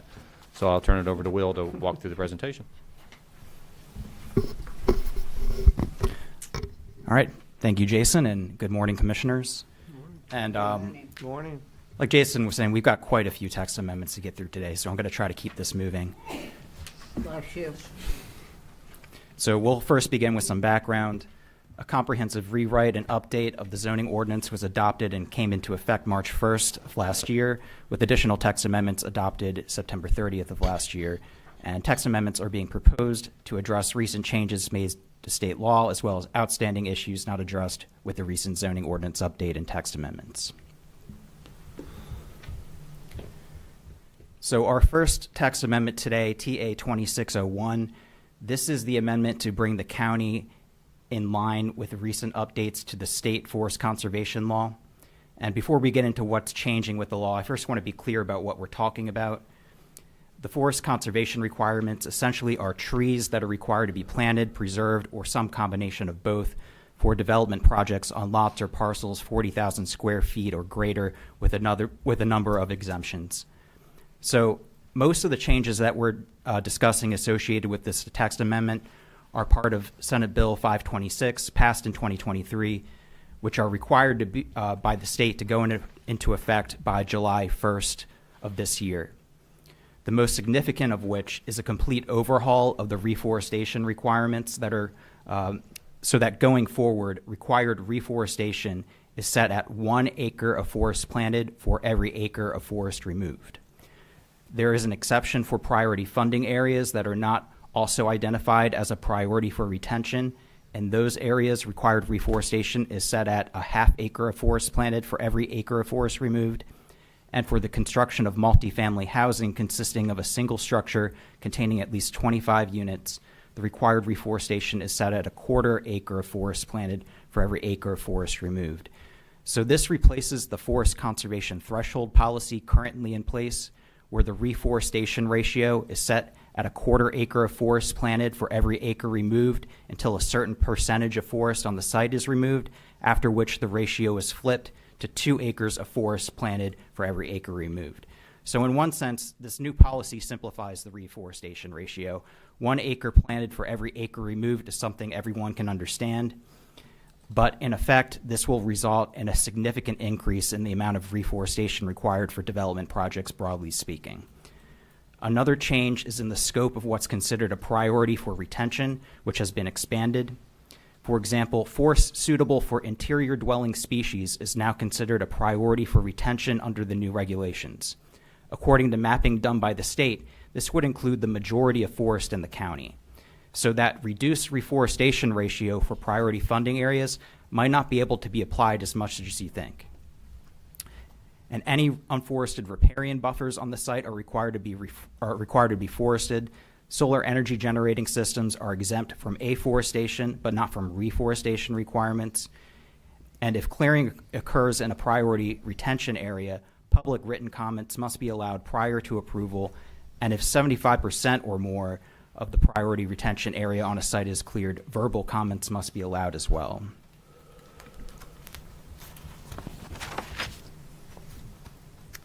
And on this slide, a few more new policies, the first two of which aren't coming from the new state law. These are policies being proposed by the county. The first is that monument trees retained outside of designated forest retention area may be credited towards afforestation or reforestation requirements if the site has been designed to ensure long-term survival. And in town centers, afforestation or reforestation requirements may be satisfied by the planting of individual trees instead of forest. Individual trees in landscaped areas may be credited to meet up to 25% of afforestation or reforestation requirements. and in town centers, planted green infrastructure or planted environmental site design practices beyond the amount required by the state may be granted full credit as a mitigation technique. These policies would both incentivize the preservation of larger historic trees on site and offer developers some flexibility on how to meet the stronger conservation requirements. And it's not in the text amendment, but we are planning on including grandfathering language in the adopting resolution to make clear that these new regulations would only apply to new projects submitted after July 1st, 2026, and accepted projects currently in progress would still be held to the current regulations.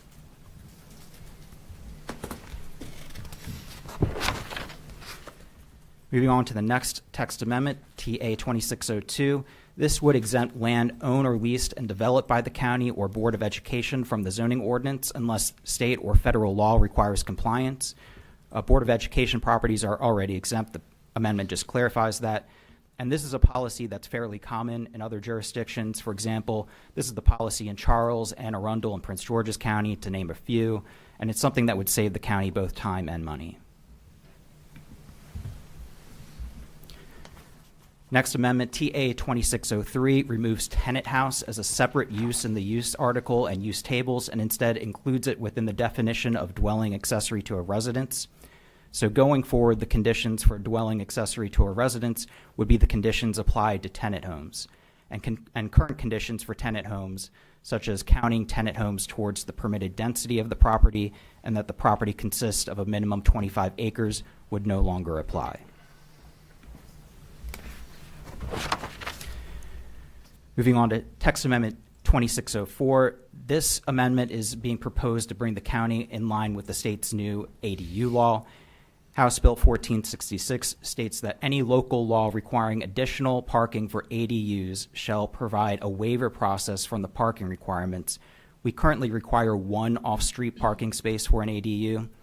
The text amendment would add an exemption for off-street parking requirements for dwelling accessory to a residence if sufficient area exists to accommodate an on-street parking space.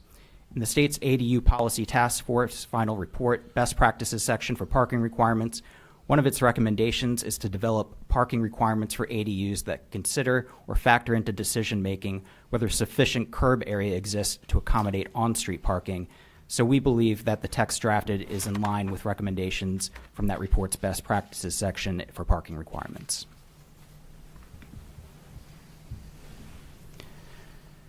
Next amendment, TA 2605. This would add retail accessory to the use tables and permit the use conditionally in the light industrial and mixed use district, or I-1. It defines retail accessory as an establishment that provides physical goods, products, or merchandise directly to the consumer, where goods are available for immediate purchase, which is incidental and subordinate to the principal use of the land or structure, with the condition that retail uses shall occupy no more than 25% of the net space a business occupies, and off-street parking would be required for the retail use for the 25% of the net space the business occupies. Under the previous ordinance, a use called flex space was allowed, which permitted retail as an accessory use for up to 15% of the space the business occupied.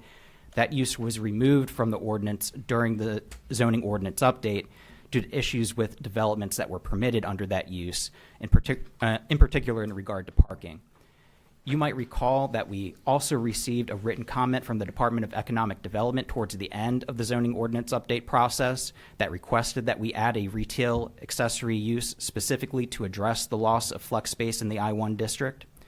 They asked for a condition that the accessory retail use not exceed 15% of the total gross floor area of the principal building or 2,000 square feet, whichever is less. So what we're proposing, 25% of the net space the business occupies, exceeds what was requested by economic development.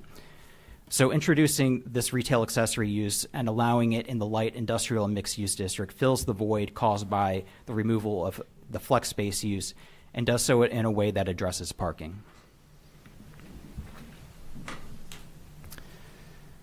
Next amendment, 2606 proposes to remove provisions from the zoning ordinance regarding the location, review, and amendments of harbor lines. Harbor lines are the purview of state agencies such as the Maryland Department of Environment and the U.S. Army Corps of Engineers, and the county does not have the authority to amend them. And for those reasons, we don't believe including these provisions in the county zoning ordinance is appropriate.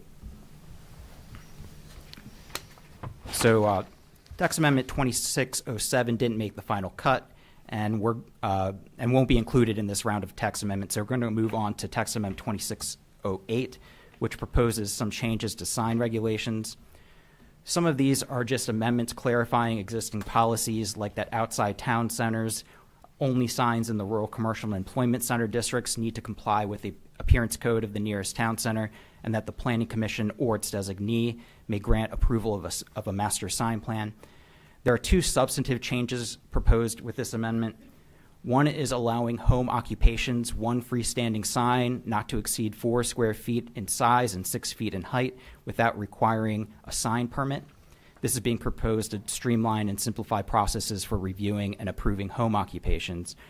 And the other is revising the setback requirement for electronic message centers from 200 feet from a residential property line to 200 feet from a residential dwelling. So not every lot or parcel is a neat square shape with a house in the center. You'll often have odd-shaped parcels or parcels where a dwelling is far closer to one parcel line than another. So you could have situations where a proposed EMC could be 100 feet from a residential property line, but 500 feet or more from the actual dwelling. And this setback requirement is on top of screening requirements that EMCs shall be screened from the view of residential structures on adjacent properties through a fence, wall, or vegetative buffer. So staff believes in this case that a setback requirement from the dwelling itself would be more sensible than a setback from the property line.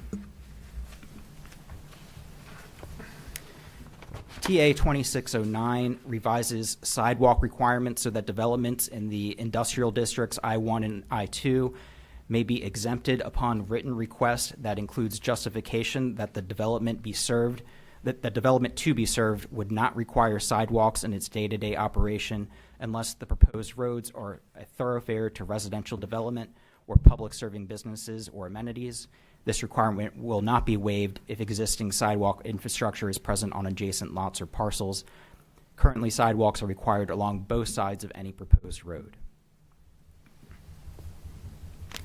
And TA 2610 is a simple one.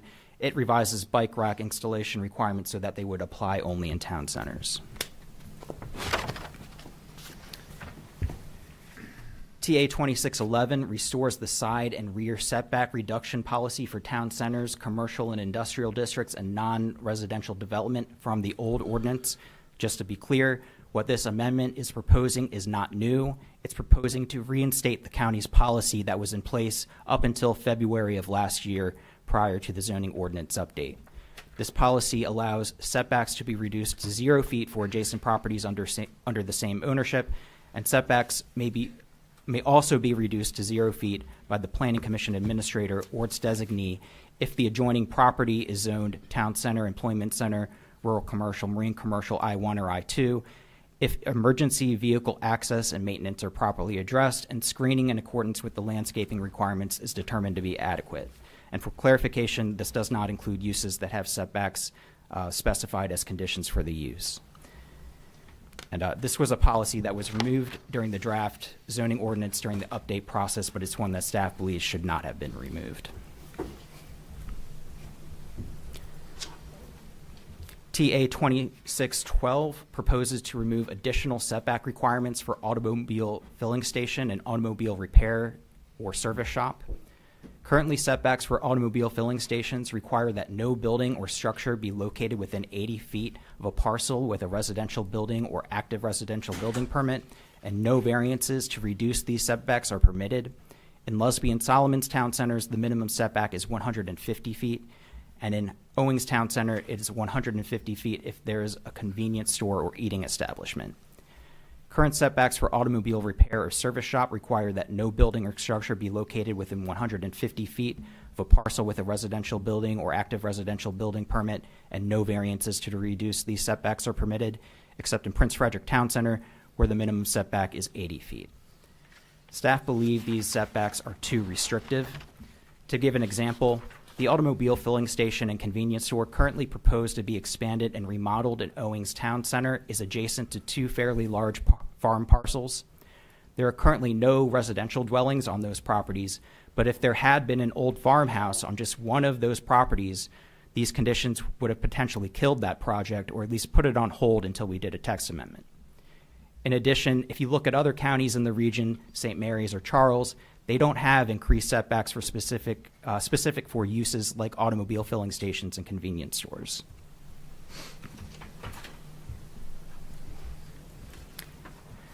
TA 2613 revises buffer area requirements where a non-residential use is adjacent to an existing residentially used property, a property with an active residential building permit, or a property with a non-compatible use.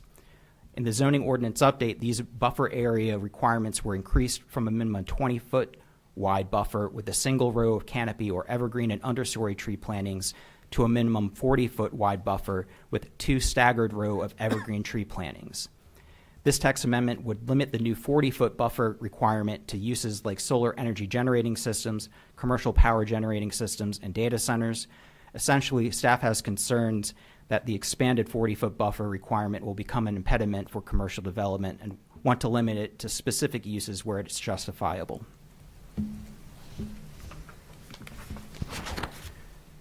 TA 2614 replaces the term gross floor area with enclosed space when measuring square footage for residential and accessory structures.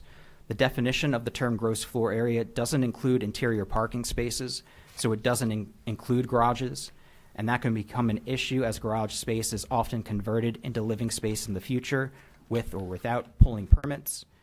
So it can essentially become a way to get around the maximum size restriction for accessory dwellings. TA 2615 revises conditions for manufactured homes. First, it clarifies that a manufactured home is permitted as an accessory dwelling to another manufactured home if it meets the conditions dwelling accessory to a residence, which brings us into alignment with the new state ADE law, HB 1466. Secondly, it removes a condition that requires the exterior walls of the unit have the appearance of wood or masonry, regardless of their actual composition. This kind of micromanaging of wall types staff doesn't believe is appropriate for the zoning ordinance, and in addition, faux masonry can be just as ugly as anything else, so what's even the point? TA 2616 clarifies that food trucks shall not be located in any public right-of-way, and just to be clear, the definition of food truck in the ordinance includes the statement, "This use does not apply to food sales from food trucks parked at events, including but not limited to fairs, carnivals, festivals, public events, public assemblies on farmland, and rental facilities on farmland." So this condition would not be applicable for food trucks used in those circumstances.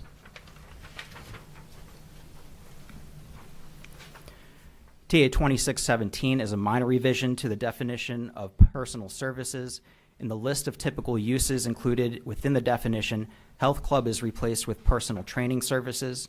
This is to clarify that something like a Planet Fitness would not be considered a personal service. It would be considered an indoor commercial recreation facility, which has a more appropriate parking requirement.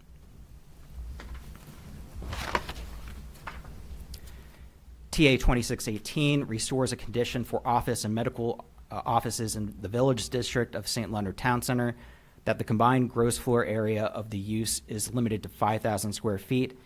This isn't a new condition. It was a condition that fell through the cracks during the zoning ordinance update, and with this text amendment, we're just inserting it back in. TA 2619 clarifies that space shall be provided on the plat for signature and dates indicating certificate of approval of the chairman or secretary of the Planning Commission, as well as the property owner and all parties having proprietary interest in the property subdivided, including required statement language as indicated on checklists provided by the Department of Planning and Zoning. TA 2620 clarifies that the Board of Appeals has the authority to hear and decide applications for special exceptions as indicated in the use tables of Article 18 or as expressly authorized in the zoning ordinance. In the case of decisions on alleged errors, it clarifies that Board of Appeals cannot issue an order or determination that would require the exercise of administrative discretion. not otherwise available to the zoning officer or other administrative official, and that in deciding an appeal, the board may only act within the scope of authority granted by the zoning ordinance and the Maryland Land Use Law article, and shall limit its actions to matters raised on appeal. TA 2621 revises the applicability section for site plans and plot plans. Currently, all farm buildings and any structures for commercial, agritourism, ecotourism, and heritage tourism uses require a Category 2 site plan. The amendment would revise this so that farm buildings and any structures for commercial, agritourism, and ecotourism, and heritage tourism uses where the cumulative square footage of the use is equal to or more than 5,000 square feet would require a Category 2 site plan, but farm buildings and structures for those uses where the cumulative square footage of the use is less than 5,000 square feet would only require plot plan approval. The site plan process is longer with more steps and fees associated with it and is reviewed by more internal and external agencies. Site plans will also always require a licensed professional work on the plans, whereas that is not always the case with a plot plan. And the reason 5,000 square feet was chosen as a threshold is that 5,000 square feet of disturbance triggers stormwater management requirements. So the intention behind this amendment is to lessen the burden for farms that want to start a smaller scale commercial agritourism, ecotourism, and heritage tourism business on their property. TA 2622 adds a setback requirement for dispensaries to the list of conditions for retail general. Dispensaries shall be set back a minimum of 100 feet from the following zoning districts: residential district, rural community district, rural neighborhood district, waterfront community district, and farm and forest district. And the amendment is written so it's clear that the setback applies to all infrastructure supporting the use, which would include parking areas. Dispensaries are currently permitted wherever retail general is permitted, which is in the rural commercial districts and town centers. And there are a number of setback requirements in state law for dispensaries that we don't include in our ordinance because they're applicable regardless, like 500 feet from a school, et cetera. The state imposes limitations and conditions on additional zoning regulations that local governments can enact for dispensaries, but this specific setback requirement is one that they do allow local governments to implement.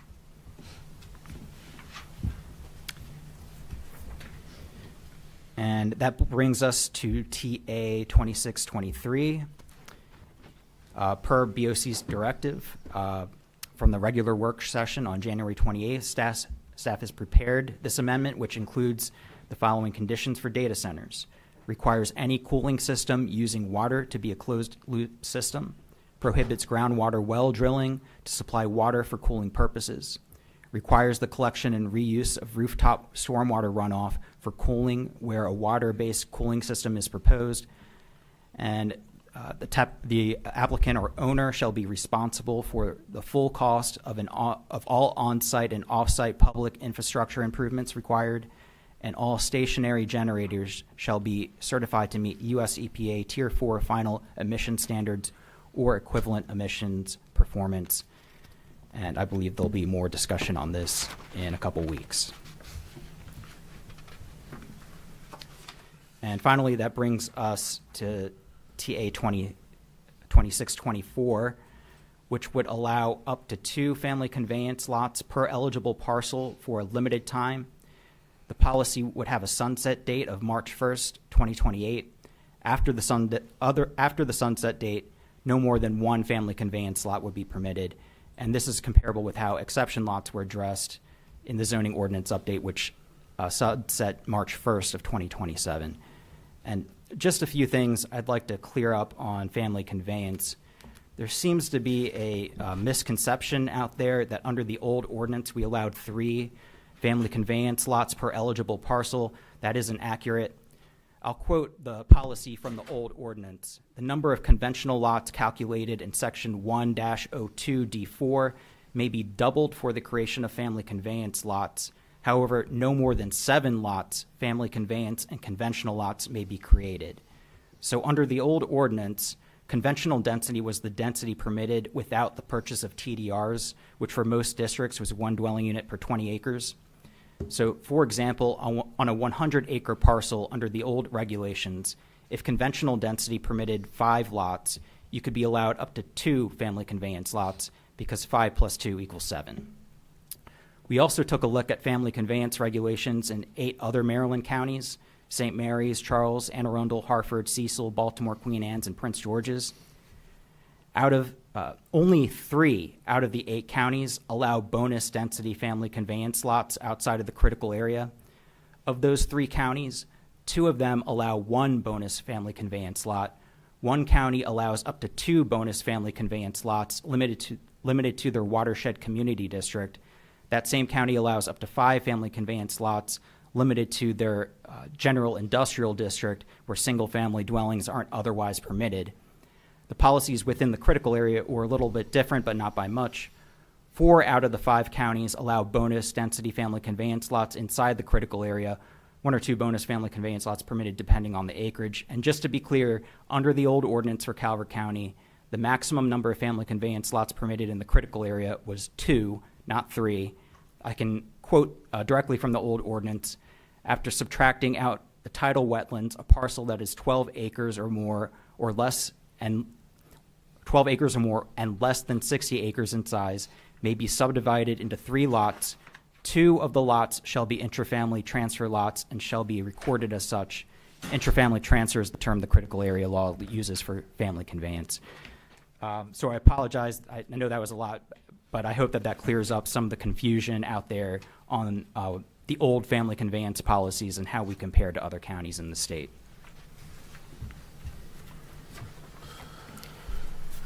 Okay.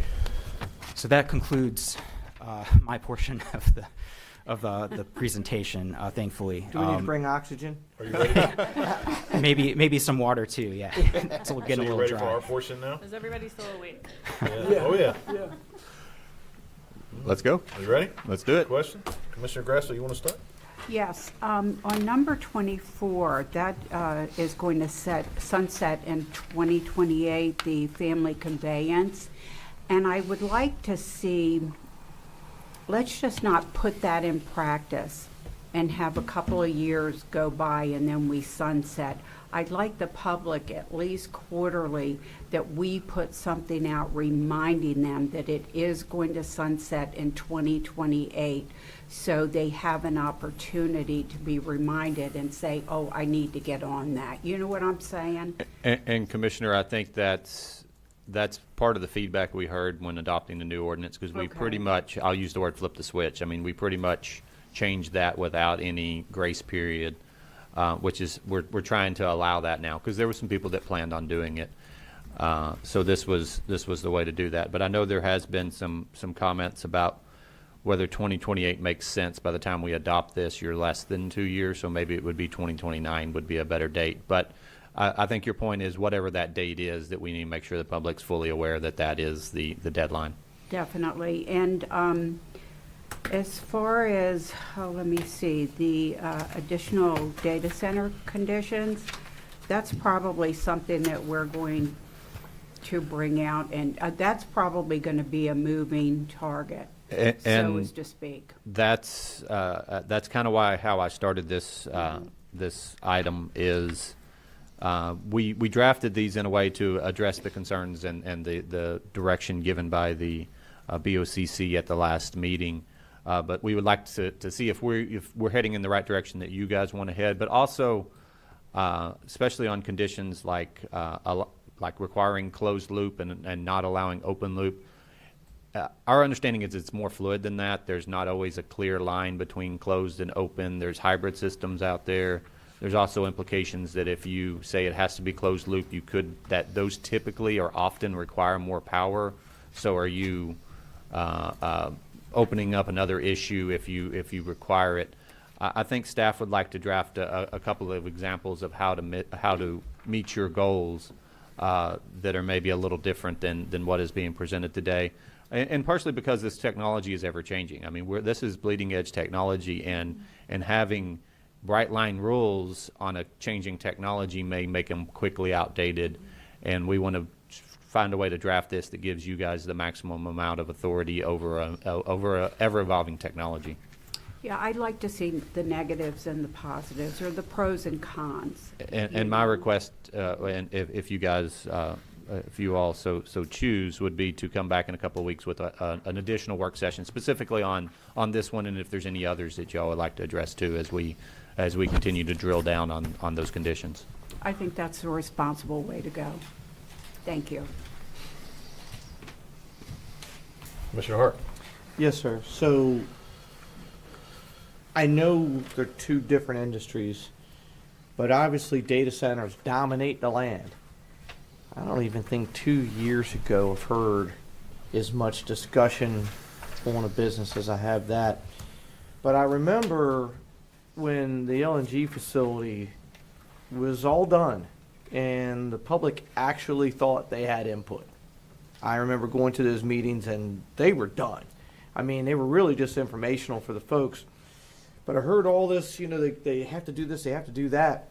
And it seemed like the federal government in Maryland had already dictated how it was going to go, just from the seat I was sitting in.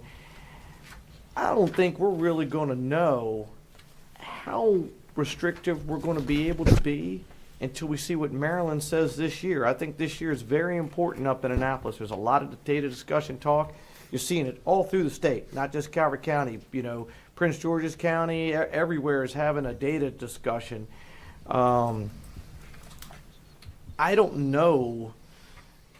I think obviously we have a lot of public feedback, a lot of concerns, a lot of fears. We're going to have to try to do everything we can on this side. But, I mean, the LNG, if anybody really paid attention, the LNG facility, when that went through, that was really an eye-opener because people were like, well, they'll never be able to do this. Well, they did. I know it's two different businesses, but I remember during the construction, the road was so bad. Cove Point Road was just covered and construction material off there, it was like some kind of like pasty stuff. And they were coming by with trucks trying to blow the road clean. I mean, it was a literal mess. I took a picture of it because no one believed me. And I called up to MDE and she said, send me a picture. And I said, and I'm talking to her, she goes, oh, I don't see it. And I'm like, it was horrible. They were handing out tokens to clean your car. It was that bad. And so I want the public to understand that, at least from my 20%, I'm trying to learn every single thing I can about this, but I want to see some clear definition from Maryland of what they're going to allow us to do. It is our backyard, but Maryland has a tendency of telling you what you're going to do in your backyard.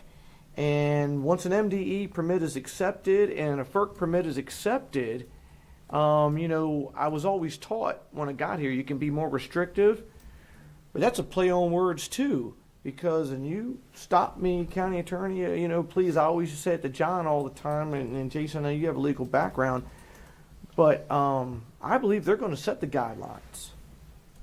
So I think anytime you're talking large infrastructure type projects like data centers, this is a national conversation. It's not just Calvert County conversation.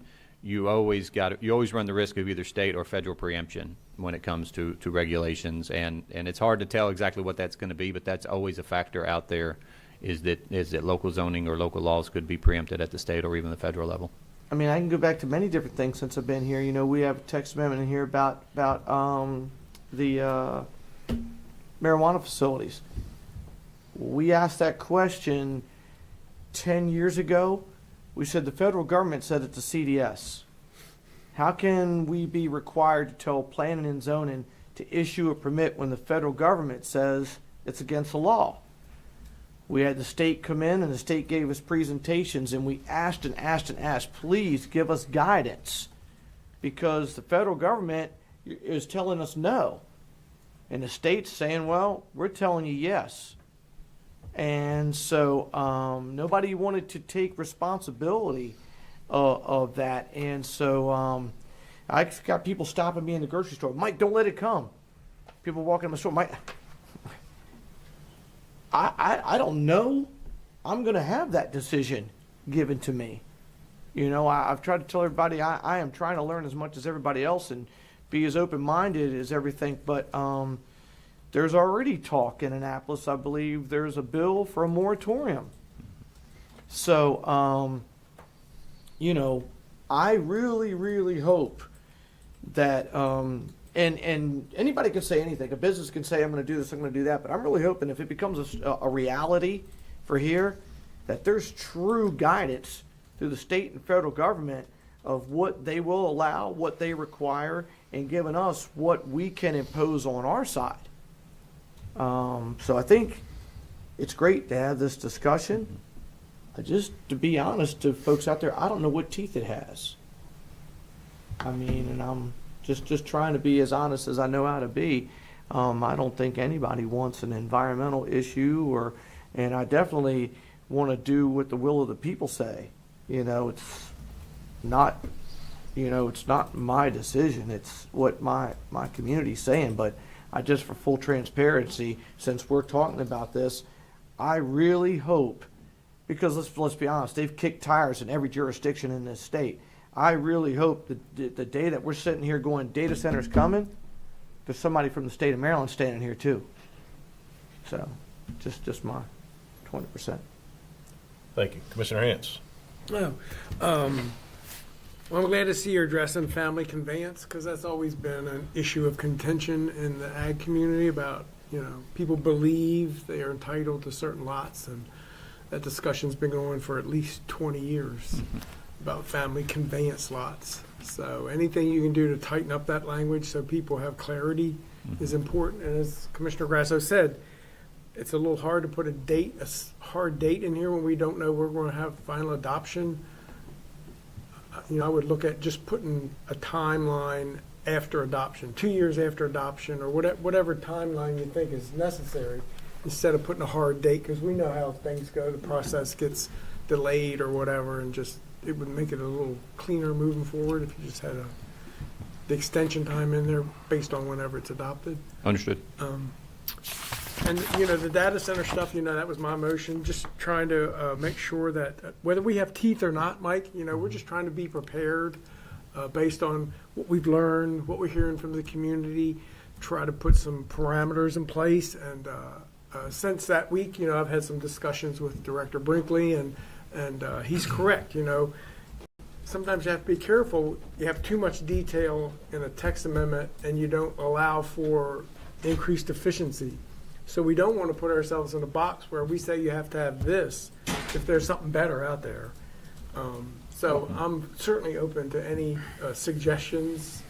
But I think the goal is, at the end of the day, whatever teeth we have, we use them as much as we possibly I agree. can. I mean, like, the thought of using drinking water is just unfathomable. And we would never allow that. Right. Yeah. But I don't want Maryland to come and say, too bad. You know, because like I say, just witnessing stuff in the past that you would go, well, that would never be allowed.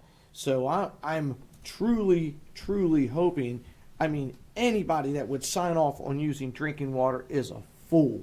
I mean, they just don't keep making it. And just to burn it up at any type of technology is ridiculous. But that's where I'm really hoping, you know, and I saw it with the marijuana. I know it's two different things, but we asked for guidance. We said, please give us direction. I mean, you're bringing this into the state when the federal government says no, and there was none. So, but I agree with Commissioner Hance completely. You're starting the conversation of somewhere of what we won't allow, and I'm hoping they respect that. Mm-hmm. Yep. And like I said, we don't know if something's coming or not, just trying to be prepared. That's all we're trying to do here today, is give the citizens some comfort that at least, you know, we're trying to protect them as much as we can. But at the end of the day, you're right. It could be completely out of our hands. Just like solar energy, we have no control over solar energy. The new housing bill the governor's got introduced in Annapolis takes all the control away from us for housing density. So, you know, it happens. Mm-hmm. Yeah, so we just hope at least we can fight if we have something. You know, it's funny. They always scream states' rights when it's the federal government. Well, what about counties' rights? Yeah.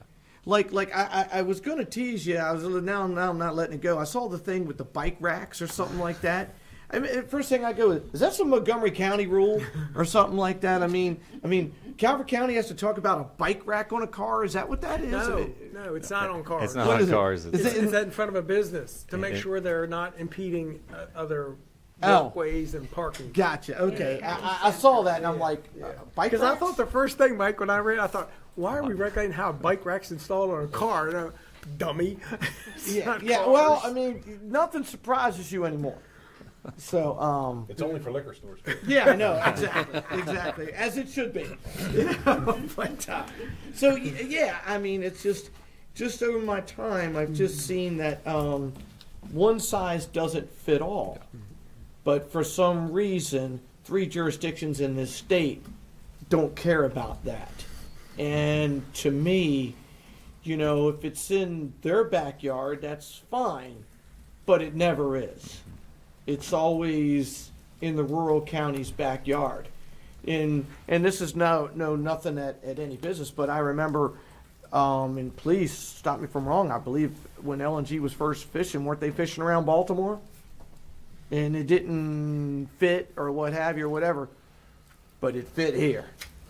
You know, so, you know, there should be something for the county's rights and what the people in the county want. I mean, I've seen farmers take beatings for years on what they say they can do on their farms and stuff like that when I don't know how many farms are in Baltimore. So, yeah, I just truly hope something on this magnitude that the state is a little respectful to what the what the local jurisdictions want. Commissioner Cox. Thank you. Let's go to 2601. So, just for the people listening out here today, can you tell us the conservation fund and the money that gets paid to this fund, what we can use it for? I think that's a question I might defer to Colleen, our environmental planner, who has extensive knowledge on that subject. Okay, just briefly for the people listening. Colleen Brummett, environmental planner, forest conservation's sort of my lane. So when a developer, or sometimes it's even a homeowner, doesn't have room to fit all of their mitigation requirements on their property and they can't find anywhere off-site, they have the option to pay. It's based on square footage, so it's an amount per square foot. That money goes into its very own fund. It cannot revert to the general fund. It cannot go anywhere else. And the short answer is it's trees in the ground. So in theory, the county takes that money into that fund, and then the county finds a place to plant the same square footage of trees. So the mitigation requirement is being met. It's just being met somewhere else. Does that Okay, clarify? so I didn't know if we put anything in there for TDRs or land preservation or anything that could be used for. I believe the old ordinance gave us the option to purchase FCTDRs, but Yes. since those have been sunset, that FCTDR language has been taken out altogether. Okay. Forest conservation's never really dealt with Nope, I'm traditional. just for the people listening, thank you. Got it.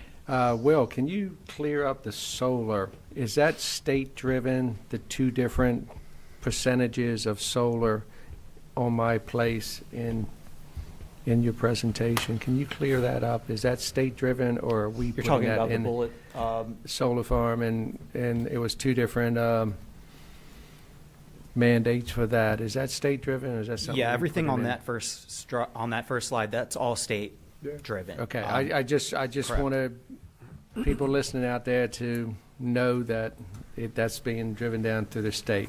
One last question on 2601. How do we measure a caliper of a tree?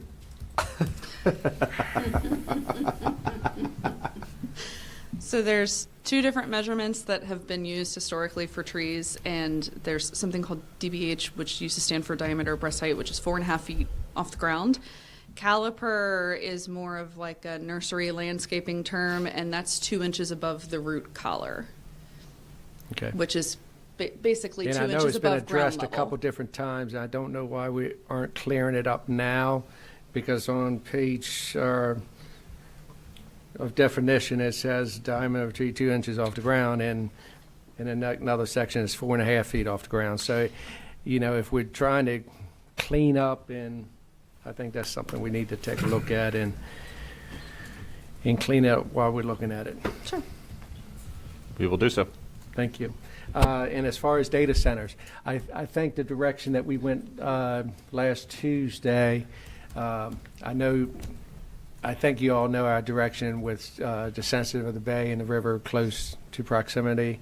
And anything we can do environmental-wise to regulate the diesel generators, the water, anything that we can do for that, I'm in favor for. So just want to make that motion there for clarity on that text amendment there. That's all I have. All right, so we've talked about definitions, trees, solar, bike racks, family conveyances, data centers, and the list goes on. This is going back to March of 25 was when we implemented a new zoning ordinance. First set of text amendments was September 25, and here we are again. I mean, it's a fluid document, it's constantly changing.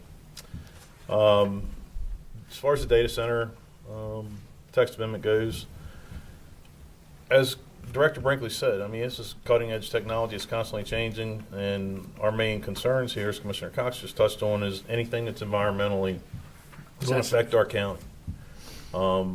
That's what we're looking out here for, and I think we have a start. By all means, again, just like the zoning ordinance itself, I believe that this is going to be ever-changing. But at the end of it, if we do go down this path, we at least have something in place for a set of guidelines that's going to protect us. And hopefully, as Commissioner Hart touched on, at the state level, they don't prohibit us from it protecting us, and they don't try to shove something down our throats like this housing bill looks like they're trying to do in Annapolis. But that's another subject, and we'll touch on that later. And like I said, just keep the ball rolling and keep learning as much as we possibly can. And like I said, I'm quite sure these things are going to be tweaked as we go through this process.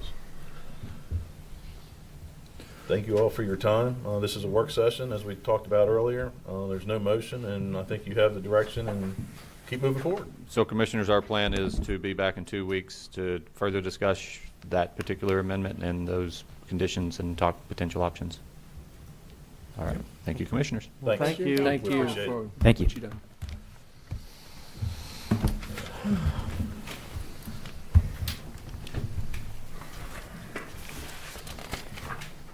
That moves us to public comment. Madam Attorney? Yes, Commissioner.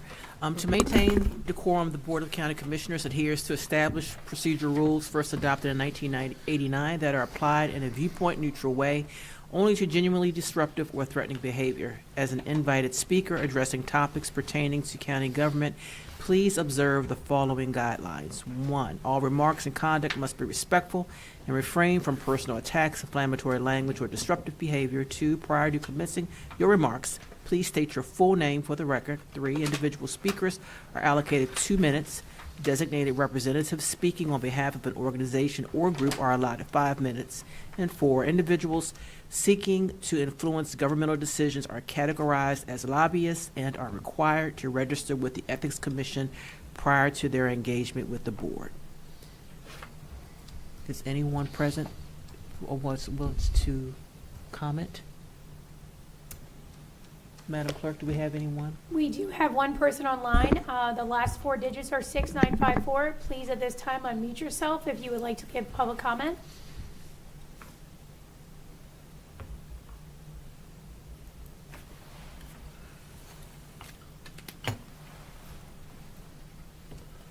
No luck. That takes us to Commissioner reports. Commissioner Grasso.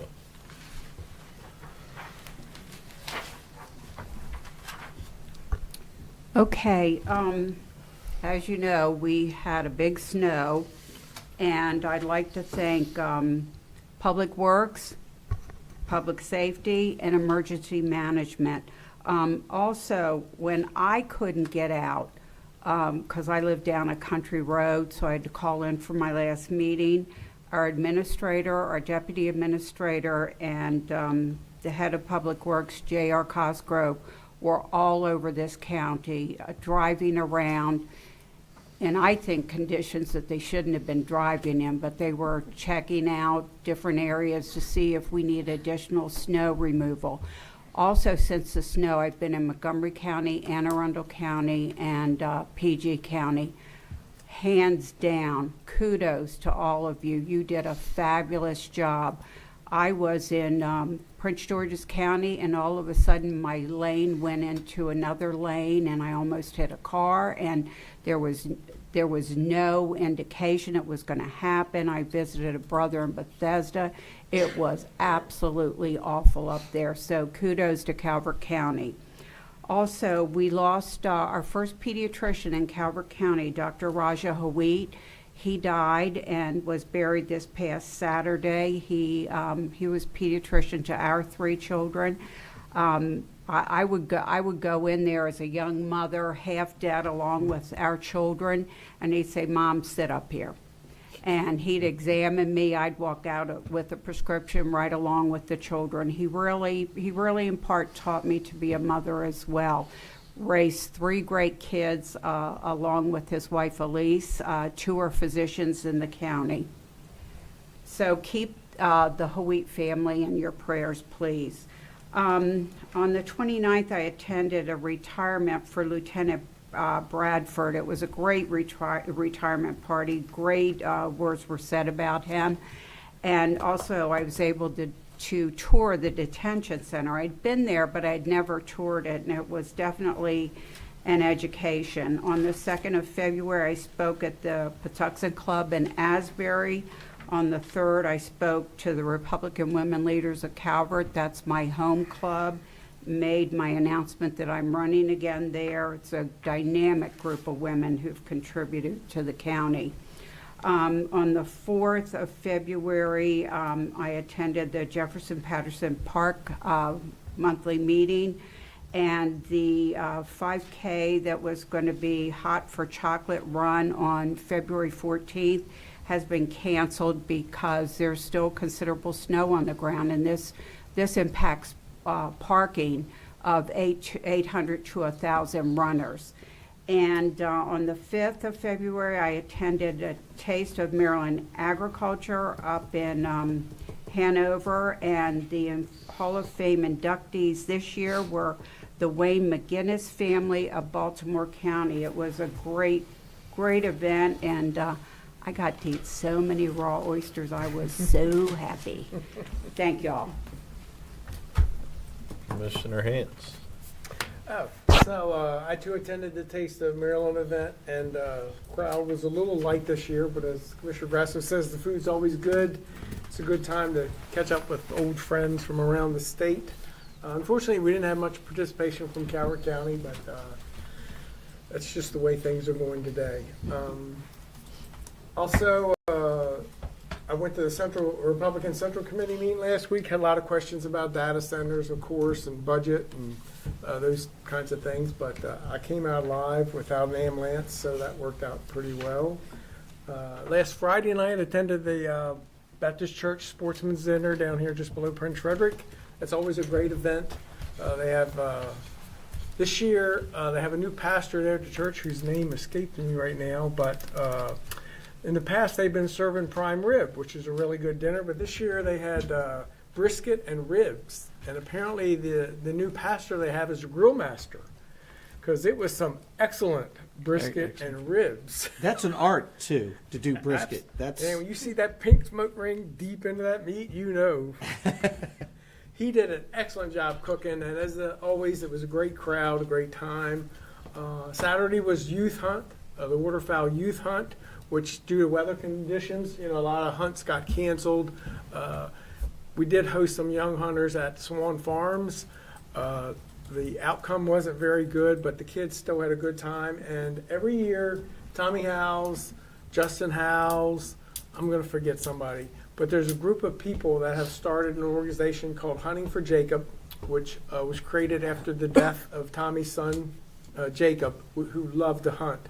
And they've made it their mission to help youth get involved in hunting. And so this was the 3rd or 4th year for this event, the lunch. Unfortunately, they usually do it at Tommy's house. The tent blew down that night, as you can imagine. So they moved it to Dunkirk Firehouse. They had a big crowd, lots of children there. It's really good to get those kids involved in something and get them off devices. So maybe next year we'll have a better hunt. Let me see. Want to wish Billy Friesland's having surgery today. Want to wish him all the best. Billy's very, very active in the fire rescue service here in Calvert County. And I attended the swearing-in ceremony for the new jail correctional officers. I got to see Linda Turner's son promoted that day, so that was a great event. Those guys do it's, if you think about what they do in confined space with the kind of people they have to deal with, it takes a certain person to be able to handle that. Really kudos to them for what they do. And I want to wish I could make it, but Timmy Evans retired, and Timmy's a great guy. Sorry to see him go, but he needs time to enjoy the rest of his life. So I want to wish him all the best in his retirement. And I think that completes my list, sir. Commissioner Hart. Yes, sir, Mr. President. Yes, JR was a rock star. Him and his crew, people, everybody leaves to go to work, and they were all talking about, God, when we got back to Calvert County, and I'm like, I said, I probably talked to JR for a good half an hour before it, and I said, what do you think? And he said, if it falls the way they're all saying, we have a plan. We know how to get this off, and it's going to be so cold. The only thing we're going to struggle with is the shoulders a little bit, because with piling this up and trying, and it was textbook to the way JR said, and everybody said, well, my God, it was just night and day. And I said, all kidding aside, that's what we expect, because they're always that good over there. I've heard it for years, and they're just professional at it, and great job. As co-commissioner said, I went to two retirements, back-to-back days. First one was Lieutenant Bradford at the correctional facility. He's a CO there. And then Tim Evans, who does all the repair and everything there. And Commissioner Hans touched on it a little bit. Folks, I tell you, you don't want me to tell you what they deal with. And I'm being honest. You guys know I like to joke around and stuff like that. You don't want to know what they deal with. You never want to have to experience what they deal with. They deal with things that you're not supposed to deal with. How to even phrase this the right way. Don't get me wrong. It's not everybody that goes through there. They deal with a lot. Deal with a lot of mental issues. They deal with a lot of folks that I don't know. I don't know what's going on. It's I've said it before. If you worked on your job and somebody punched you in the face, you would call the sheriff's office. Well, they can't call the sheriff's office. They are the sheriff's office, and they get assaulted on a regular basis. People think like, law enforcement are, just untouchable, whatever. They bruise just as easy as anybody else, and they deal with some stuff that just 99% of us just couldn't deal with. But you'd never know that when you talk to them. And they are such a cool group down there that when they retire, the stuff they do for them, and it's a very informal ceremony. It's not a big production, It's I really don't know how to put into words how special they are. It's not that's not just verbiage. To be able to former Commander Reese was there, and he talked about he's still involved with trying to help people with substance abuse and going around talking. They truly care. They really do. I forget some of this stuff you read out there. There's some really, really good people that really just want to see people that are at the worst times of their life get back on track and be productive people again. So I can't have enough appreciation for those two gentlemen that have retired and everything they did and the people there. But I like to always leave on a good note. We have, don't forget, the duck races at the end of the month, February 28th. And we have our own movie star here, if you folks don't know that. We have a movie star that didn't get an Oscar, didn't get a Golden Globe, but had a birthday, and that's Daryl. Daryl, can you still bang on the wall that we can still hear you? Hey, you hear that? All right. So I just want to say happy birthday to Daryl. And forget Pacino, De Niro. Those guys are amateurs. Okay, go on the county website. You want to see some real acting, some authentic acting. Daryl, hit it again, Daryl. Daryl, hit it. There it is. All right. So happy birthday, Daryl. Commissioner Cox. Thank you, Mr. President. Come on, that. No. There you go. I would like to keep two families in your prayers this today. Is the Smack family who lost a loved one, and also the Suffin family who lost a loved one. So keep them in your prayers, please. I also did attend the Baptist Church Sportsman Dinner, which was very, very well attended, and the food was great. And it's nice to see the youth there also. I also attended the youth hunt with Hunting for Jacob, and what Tommy and his staff do for the youth in Calvert County, it's amazing. And to get them out there on a cold day, it's just good things happening with Tommy and his staff. What my fellow Commissioner Grasso and Commissioner Hans failed to tell you that we did have a ribbon cutting at the Heat Lab. Ah, darn. How did I forget that? And Aaron and her husband Nate Kimbrough just opened up a Heat Lab. And it's not a wood stove store. And they check on our health and wellness, and the running joke here is who's going to get in the cold plunge first. Yep. So I don't like being cold. You mean like getting a bunch of ice cubes and stuff? Oh, 55 degrees weather, Commissioner Hart. And then you can get in the sauna. Well, that might be all right. How long you got to sit in that cold thing? 2 minutes. That's a long 2 minutes, I bet you. Oh, they have a woman that does it for 12. Yes. Whoa. And will Yes. dunk underneath the water. They do say, though, cold water is great for you, though, like that. I mean, But they have IVs there, too, for you. I don't like needles. I don't like needles. Botox, they have all that stuff there. Oh, Yes. oh. You say I need Botox?